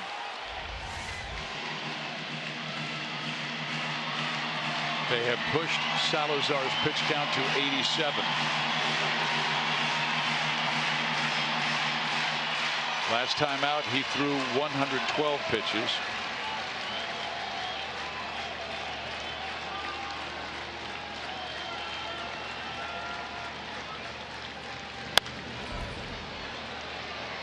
Now 2 balls, 2 strikes. And he missed it. That might be the best one he gets now.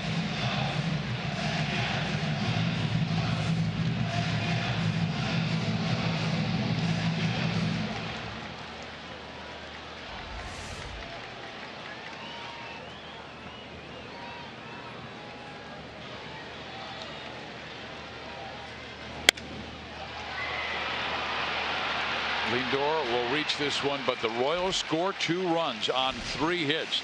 We hit to the 7th inning of play. It's now Cleveland 6 and the Royals 2.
Brought to you by Jeep, the official vehicles of summer, celebrating 75 years of living for high forever.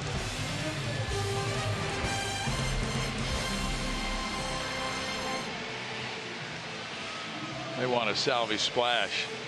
It's at the end of a victory. Well, he let Dyson and Cologne have it last night twice. Well, it's up to Dylan G to hold him right there.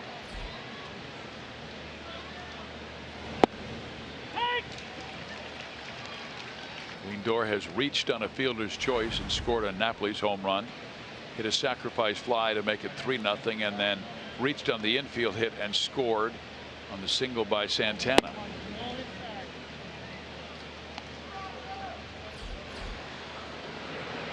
Chin-Min Wong is throwing down in the Kansas City bullpen. On his hands, popped up, and Escobar calls up Cuthbert to make the catch. 1 down. Here's our sprint trivia question. Name the 3 players all time to hit a home run versus the Royals for 5 different teams. All right. After a little bit of exhaustive research, actually getting a few hints from Dave Holtzman. That's right. I'm going to say that Don Baylor was one. That was a long time back now, Don Baylor. And then Whit Merrifield will take care of Mike Napoli. I also believe that one of the others was slugging third baseman for the Angels, Troy Gloss. He didn't play for 5 different teams, did he? I know he was Atlanta, Angels, Blue Jays, Cardinals. Oh yeah, okay. He could have, yeah. Okay, and there's one left. Jose Canseco. That was a tough question tonight. It was. Well, I didn't help with any of the answers. I helped with one of the home runs. Canseco get you? Canseco got. He got a lot of people.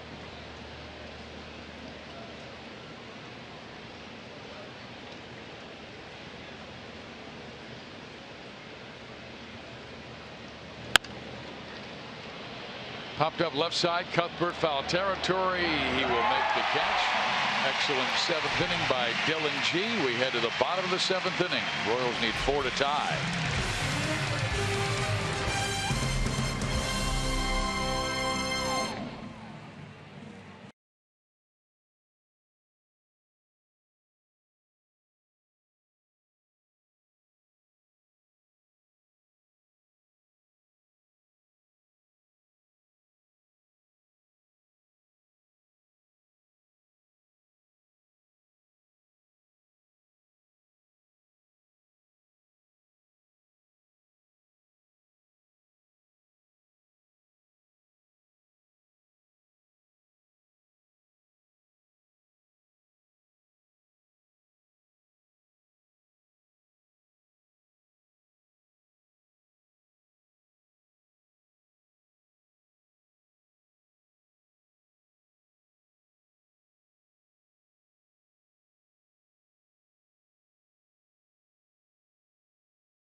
Nothing lead, but the Royals came back with 2 runs in the 6th inning.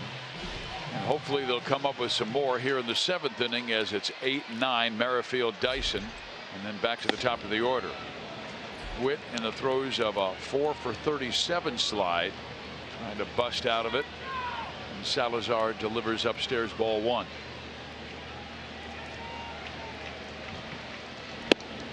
Ball 2.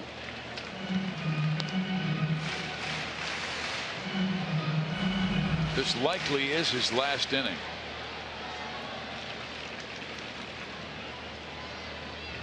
He had that little elbow issue right before the break. Did not let him pitch in the All-Star game. A high strike. Witt didn't like that call. Well, before this game, Terry Francona was telling us that a little bit concerned about Salazar's command. Didn't mention anything about his elbow, but just having 10 days off, you know, between starts, is worried about that. And early he was up, but we couldn't take advantage of it. Right. A lot of times you have that time off, you get out of your game, you feel a little bit too strong, and you get out of your mechanics. But he's really made a nice adjustment here in the last 4 or 5 innings.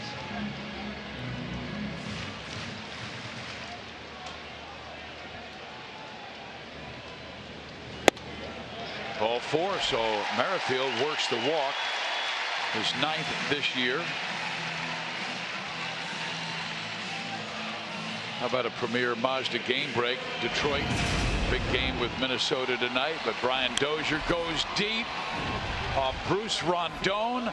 Twins win it 6-2. Remember, the Tigers started the night just 5.5 games back of Cleveland. Right now they are 6 games back because they lost to Minnesota. Now Salazar facing one of the stars from last night, Gerard Dyson.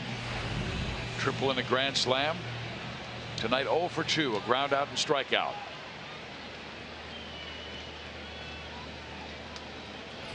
Uribe expecting a bunt.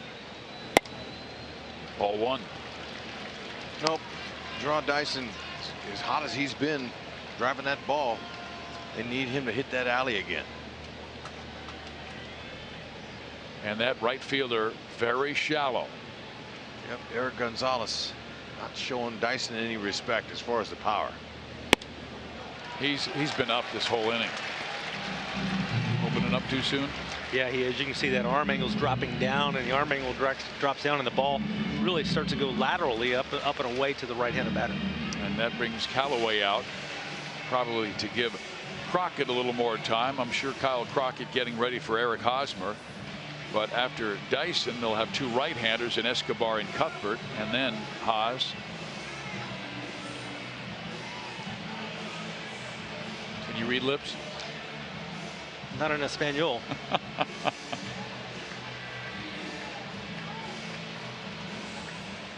Now, you know, Monty, being a pitcher, never really had to concentrate on reading lips on what a hitter's saying.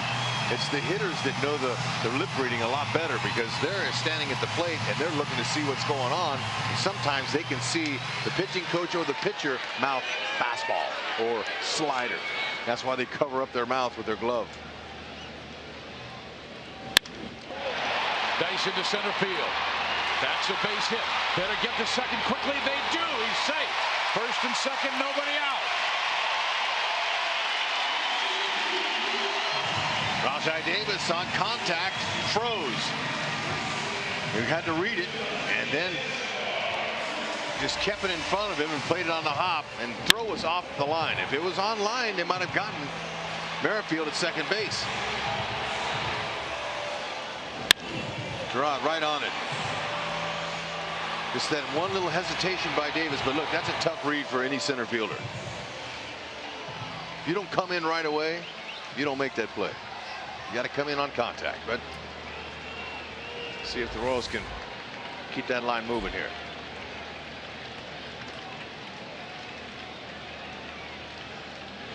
Escobar takes a mighty hack at the first pitch from Salazar.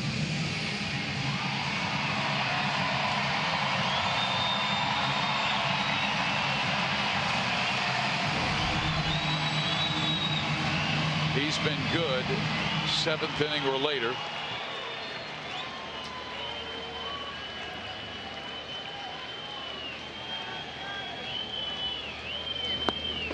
The ball gets away. The runners will advance. Merrifield to third. Dyson to second. There's a nice break. Jimenez couldn't get his glove down.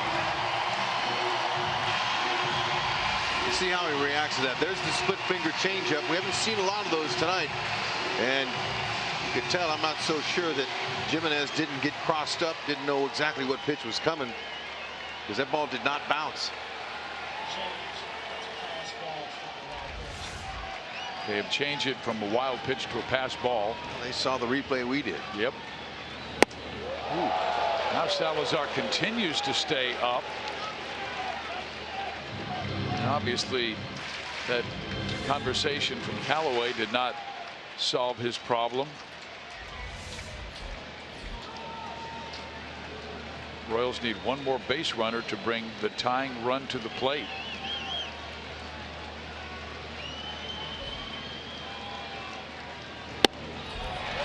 Three and one. No, he might be tiring.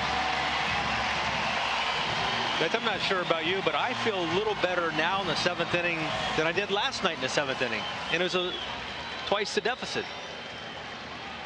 Kluber was looking mighty fine, then came out for the 8th and said, my calf is cramped up on me, can't pitch.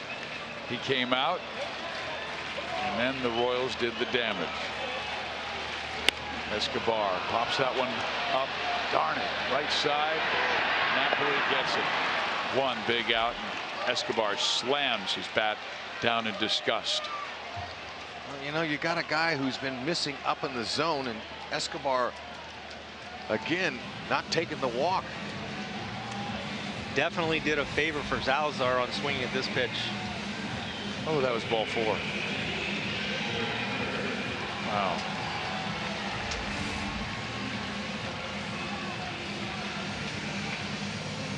And I don't think Salazar was intending to miss up with that pitch. I think he was on the attack. 3-1 count. He just throws a pitch up, and Alcides Escobar chases it out of the strike zone. That's where plate discipline really can come into play here, especially if they're trying to come back. I thought they would go to Otero, but they're staying with Danny. Especially the way Cuthbert's been hitting him all night. But I'm sure they'll make the move to Crockett to face Hosmer. Both pitchers ready. Strike one. Cuthbert 2 for 3, a pair of singles in the 1st and 3rd, and then grounded out to start the 6th. Especially if Cuthbert can get into one. Salazar's given up 6 home runs to right-handed bats, 3 to left-handed bats. That will be deep enough to get Merrifield home. It's now a 6-3 game. Dyson advances as well. RBI number 31 for Cheslor Cuthbert. And I don't believe Francona's going to leave him in to face Hosmer. Nope, he's coming out. Well, yep.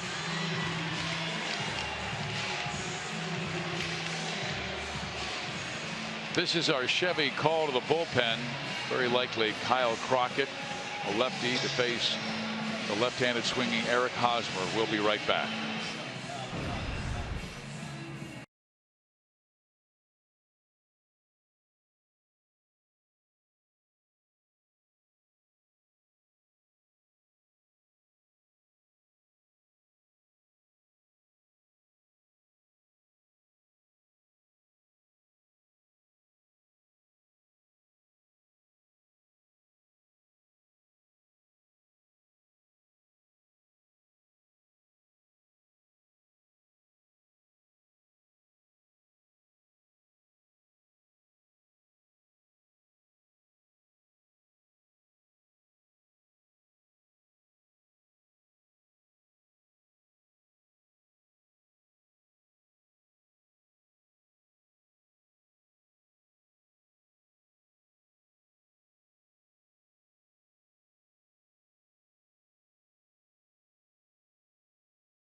Missouri Lottery. By Menards, save big money at Menards on all your home improvement needs. And by your Midwest Ford dealers. Visit us at yourmidwestforddealers.com. Steve Biziak, Rex Hudler, Joel Goldberg, Jeff Montgomery with you. Danny Salazar is out. The Royals have gotten to the Cleveland bullpen, and it's Kyle Crockett on to face Eric Hosmer. But Hosmer has been exceptional lately in these situations. He is hitting .404 versus left-handers since May 27th. And Crockett with a bloated ERA of 14.73. And Crockett's given up a .385 average to lefties this year. So good matchup here for Haas. Strike one. He's not overpowering. 88 to 93 with his fastball. He's got a slider, big slider, and a curve. Or excuse me, a changeup. He'll use the righties if he gets that far. Dyson reached in the single. Advanced on a pass ball to third on a sacrifice fly. 0-2.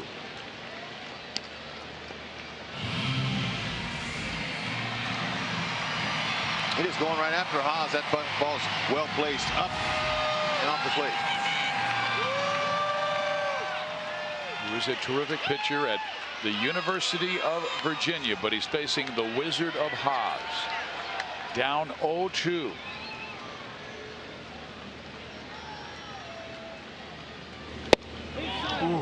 Missed by much. And see, Haas is thinking slider, because most of the time when a lefty comes in to face a lefty out of the bullpen, he's going to break the ball away. So I think he's using a little reverse psychology here. Crockett pitching him backwards, staying heater, all three fastballs.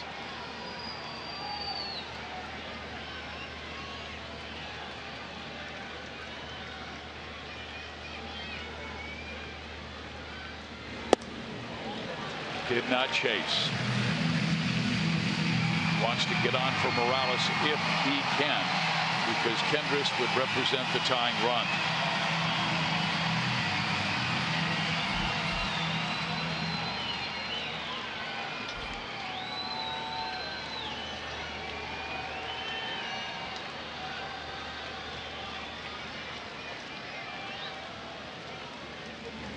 Stayed with the slider, and Hosmer swung at a ball but strikes out. But the Royals get up with one more run, and they have cut the Cleveland lead from 6-0 to now 6-3.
Clawing back in this one. 2 runs in the 6th, 1 in the 7th. They made it a 6-3 game with still 6 outs to go. Panera around the league. Detroit lost to Minnesota 6-2. Excellent job by Tommy Malone. He almost threw a complete game. David Ortiz hit his 23rd home run to beat San Francisco. And the Rangers right now leading the Angels 1-0 in the bottom of the 2nd.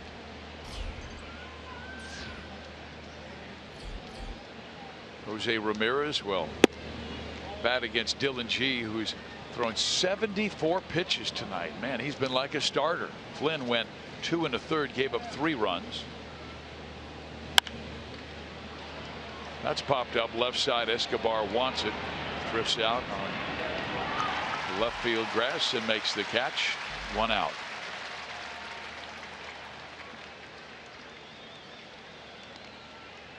Yep, Dylan G's done a nice job. That's exactly what you want when your team gets a big lead against you. You just want to try to hold them back until they can chip away. And everybody knows how the Royals go here late in games. They come back, and not one fan has left this ballpark.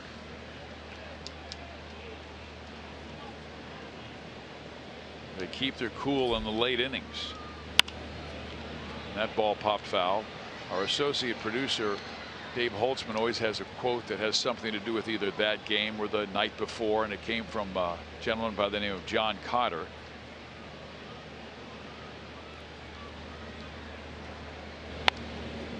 And the quote is, "A higher rate of urgency does not imply ever-present panic, anxiety, or fear. It means a state in which complacency is virtually absent." Too many big words for me. That's his response, Holtzy. I can't believe it. It means they're calm. They're. I know nothing about that.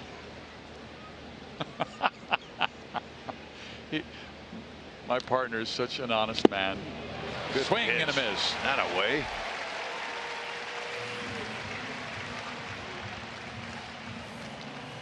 You know, fans, nothing goes better with summer than fireworks and Royals baseball on a Friday night in Kansas City. Summer Fireworks is presented by Hy-Vee and Pepsi, and this upcoming Friday is one of the 3 remaining summer fireworks of the season. You don't want to miss out. Visit Royals.com or call 1-800-6-ROYALS today to get your tickets to the next show out at the K. And that's a pretty good Texas team who will be here. Texas Rangers will be here on Friday, Saturday, and Sunday. They currently lead the American League West with a record of 55-39. And on Friday, Duffy is on the mound for KC. They are good. How about that? Dylan G now working, is finishing strong. He's retired 9 in a row. He had just 1 rough inning. That was the 5th. Gave up 3 runs. That's hit up the middle. Jimenez gets his 2nd hit of the night, and that's the 10th hit for Cleveland.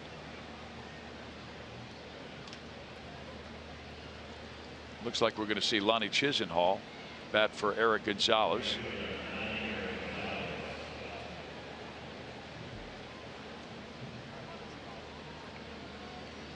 Well, Terry Francona knows that Ned Yost doesn't have a lefty in the bullpen tonight. With Brian Flynn getting the start, he's going to bring Chisenhall in. Chinman Wong continues to warm in the Kansas City bullpen as G had 82 pitches, and here comes Ned Yost. Yeah, but G did a terrific job tonight keeping the club in the game. We shall take a break with Cleveland leading 6-3.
promised earlier in the game.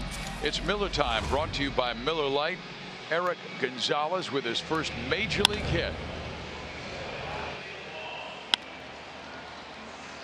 Yep, it was a beauty. Second inning.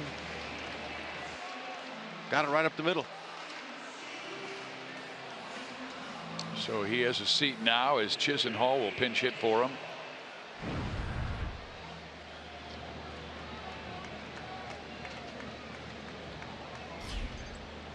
Chisenhall 0 for 1 off of Francona's bench so far this year. On the hands of Lonnie, and he was ready on the first pitch and fouled it straight back. 28th game for Wong, 5-0 record.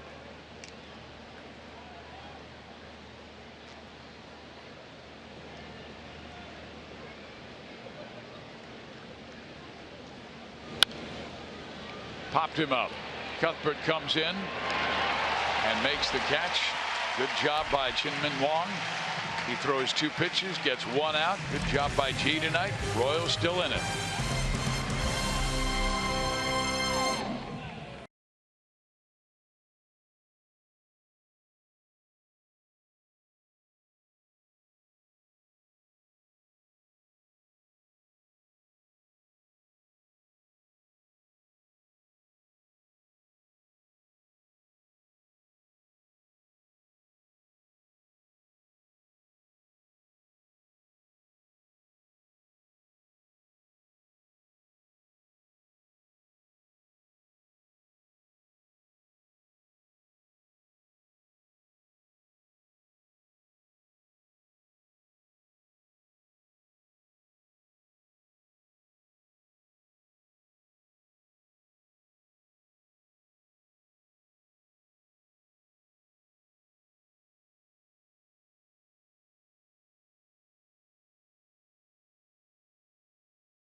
First start as a Royal, Dylan G knew he would somehow get into this ball game. He did a very good job. 5 1/3 innings, 3 runs allowed, 1 walk, 5 strikeouts, and he is our AT&T high-speed replay. Yeah, hey, nice job. He came in, he executed for the most part, got touched up a little, but look, he did his job. He ate up some innings for Ned Yost, used the defense, and upped his stock.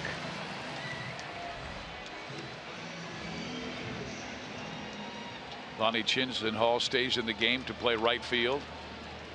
New pitcher is Brian Shaw, who messed up the 8th inning last night. Shaw came on for Corey Kluber when Kluber came out of the 8th inning with that cramp and gave up a hit to Escobar, a hit to Hosmer, then a double by Colon that tied the game. Got a pop up, walked a couple, Manship came on. Royals wound up with 7 runs in the 8th inning. Yeah, last 2 starts versus the Royals had just an inning and 2/3. He'd given up 5 hits and 6 runs.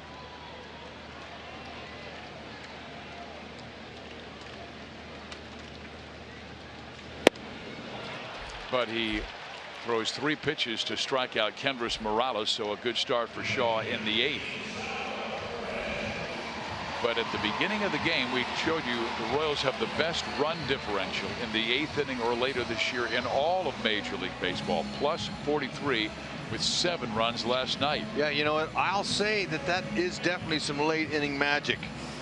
Can it happen again? Sure it can. Chop, using mainly cut fastballs. Cutter, slider, changeup. Firm, low to mid 90s.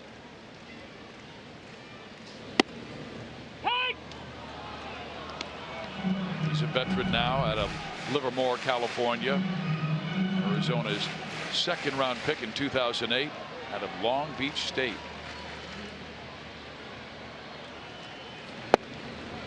Good stuff early. He's thrown 5 pitches. Royals have not been able to get one of them yet.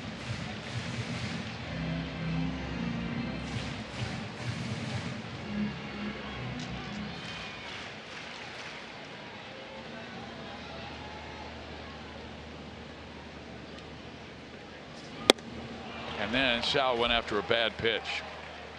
2 strikeouts. Vote for the Royals Player of the Month at one of the 7 Rally House locations in the Kansas City metro area. All participants will be entered to win a majestic prize pack. Gordon 0 for 3.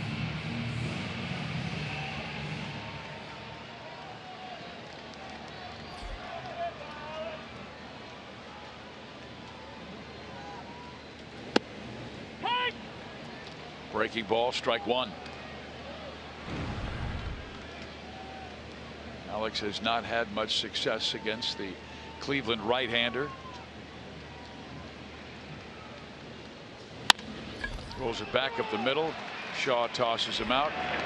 Napoli, man, he had to come off the bag to receive the throw from Shaw and barely got back in time to get the out.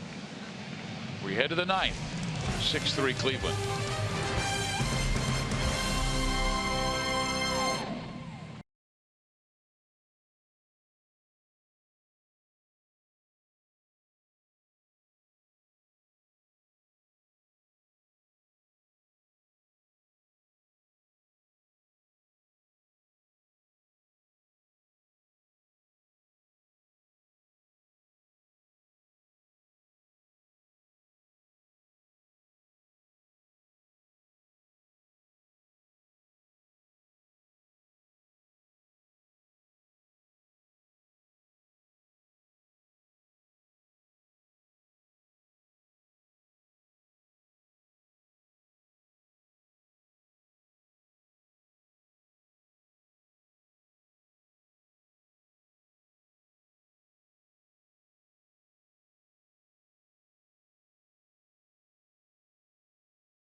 Baseball is brought to you by Thoroughbred Ford. Ready for a great deal on a new Ford? Then it's time to go to Thoroughbred Ford. Steve Physiak, Rex Hudler, Joel Goldberg, Jeff Montgomery with you. Cleveland with a 6-3 lead over the Royals. We head to the 9th inning. Chin Min Wong came out and got that final out on 2 pitches, so he'll stay on for the top of the order. Davis, Kipnis, and Lindor. Chin Ming sinker slider are his 2 pitches he stays with out of the bullpen.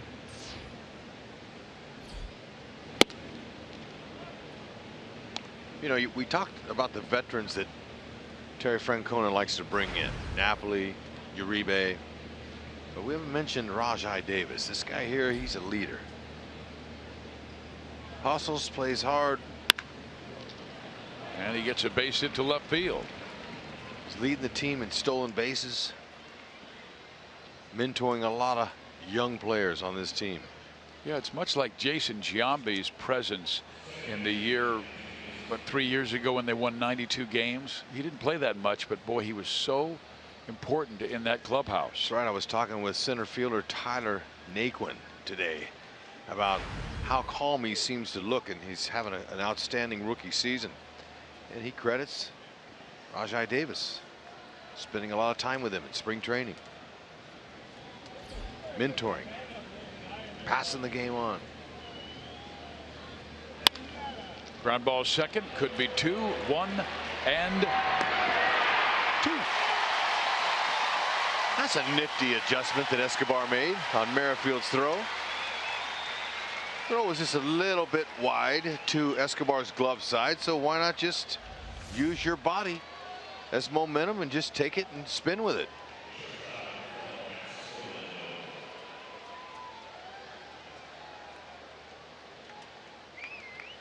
There's no more contact at second base. I mean, you're not allowed to detour around the bag, so it makes it a lot more comfortable for middle infielders.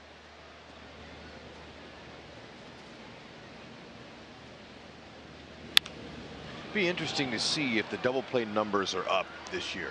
This is the first time the rules have come in. You know, it'll be interesting just to see, because normally when you got guys bearing down on you and they're trying to knock you down, they break up a lot of double plays that way. So we may not see some of the acrobatic maneuvers we've seen in the past, like Ozzie Smith leaping over a incoming runner. No. Splitting his legs and. He'd jump over that bag and he would just do a little spread eagle right there and let the guy slide under you.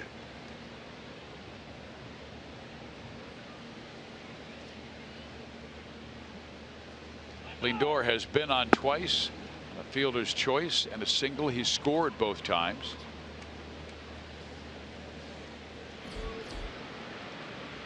He now has 65 runs scored this year. Good for the top 10 in the American League. Donaldson of Toronto leads the AL, and now he blasts one down the right field line into the corner and gone. Man, has he just crushed Kansas City.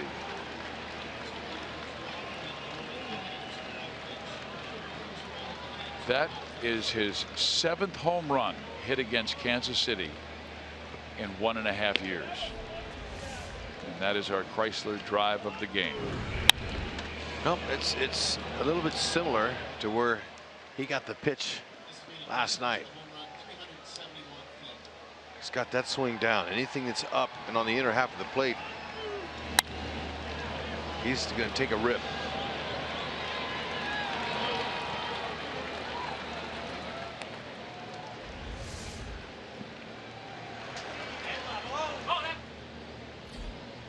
Now Napoli. So the Indians with 7 runs on 12 hits, the Royals with 3 runs on 8 hits. And that kind of cuts into the momentum that the Royals had built. They had scored 3 unanswered runs after they trailed 6-0.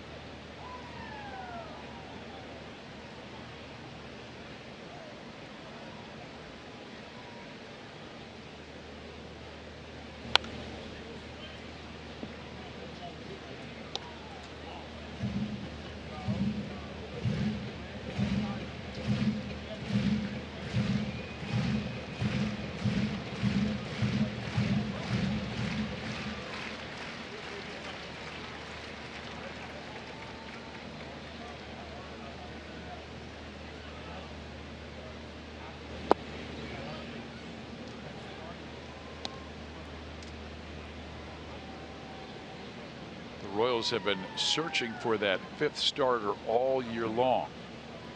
You wonder if Shin-Ming Wong could be in that role. It started in the past before the injuries curtailed what was a really promising career. And now fly ball struck to the right side, caught by Merrifield. I'm going to say they're going to go with Minor if he's healthy. Well, not for a while. He'll have to rehab. Here comes Cody Allen.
By authority of the Kansas City Royals and may not be reproduced or retransmitted in any form, and the accounts and descriptions of this game may not be disseminated without the express written consent of the Kansas City Royals Baseball Club.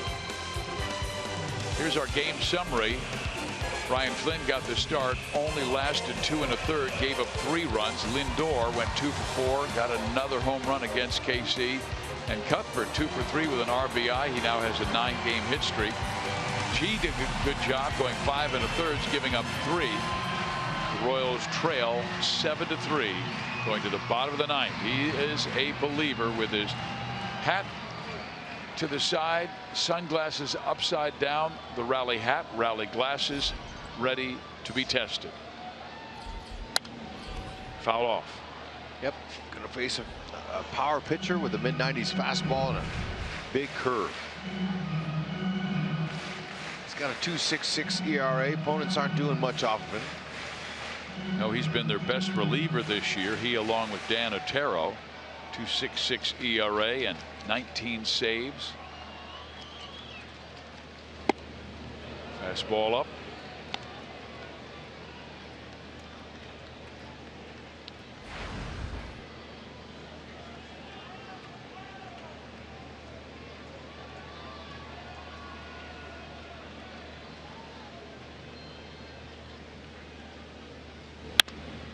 That's up the middle.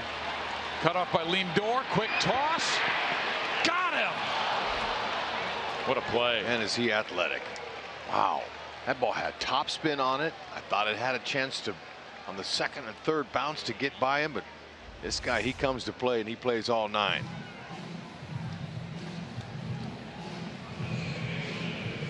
Good. That's a great one hopper there to Napa. He didn't short hop him. Paulo is known for getting some infield hits. Couldn't get that one. Good Lindor throwing off of that right leg.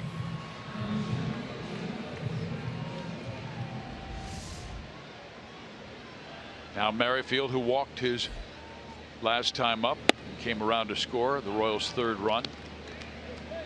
Allen really tough on right-handers.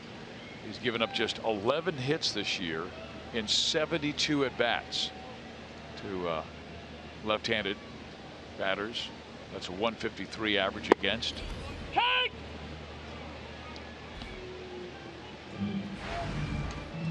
It's not like he was coming out of college where he was everybody's All-American. He was Cleveland's 23rd round pick in 2011 out of High Point College.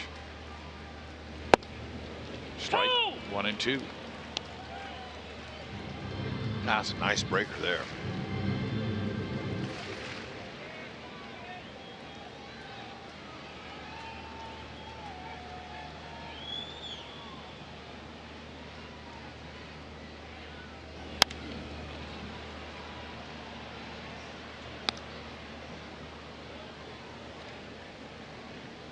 Whitley Merrifield trying to get that swing back.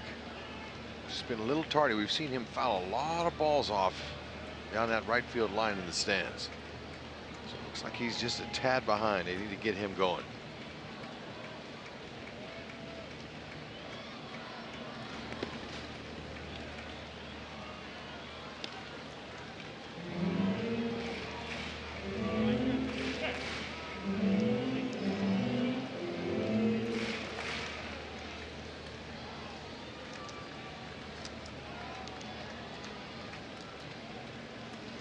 Been behind the ball, likes to stay in the middle of the field. Just seems like he's just missing a beat, just behind him a click.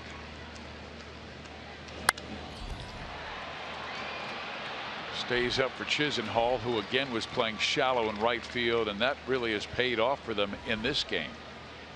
Tomorrow's starters, Carlos Carrasco with a microscopic ERA as well at 2.49. He is in the top 5 in the American League in that department, looking for win number 7, and Ian Kennedy also looking for win number 7. Afternoon affair. Time to play hooky from your boss. Come to the yard, enjoy some baseball. It's going to be a hot afternoon. You can get a suntan. But bring some sunscreen just in case.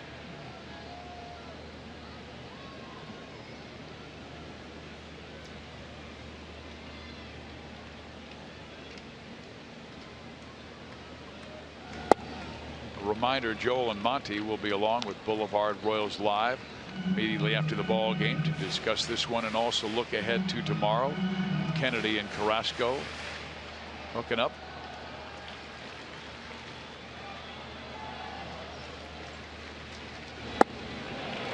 Good breaking ball. And the ball game is over. Mike Napoli started it with a 2-run home run. And the Indians have evened this series at 1 win each.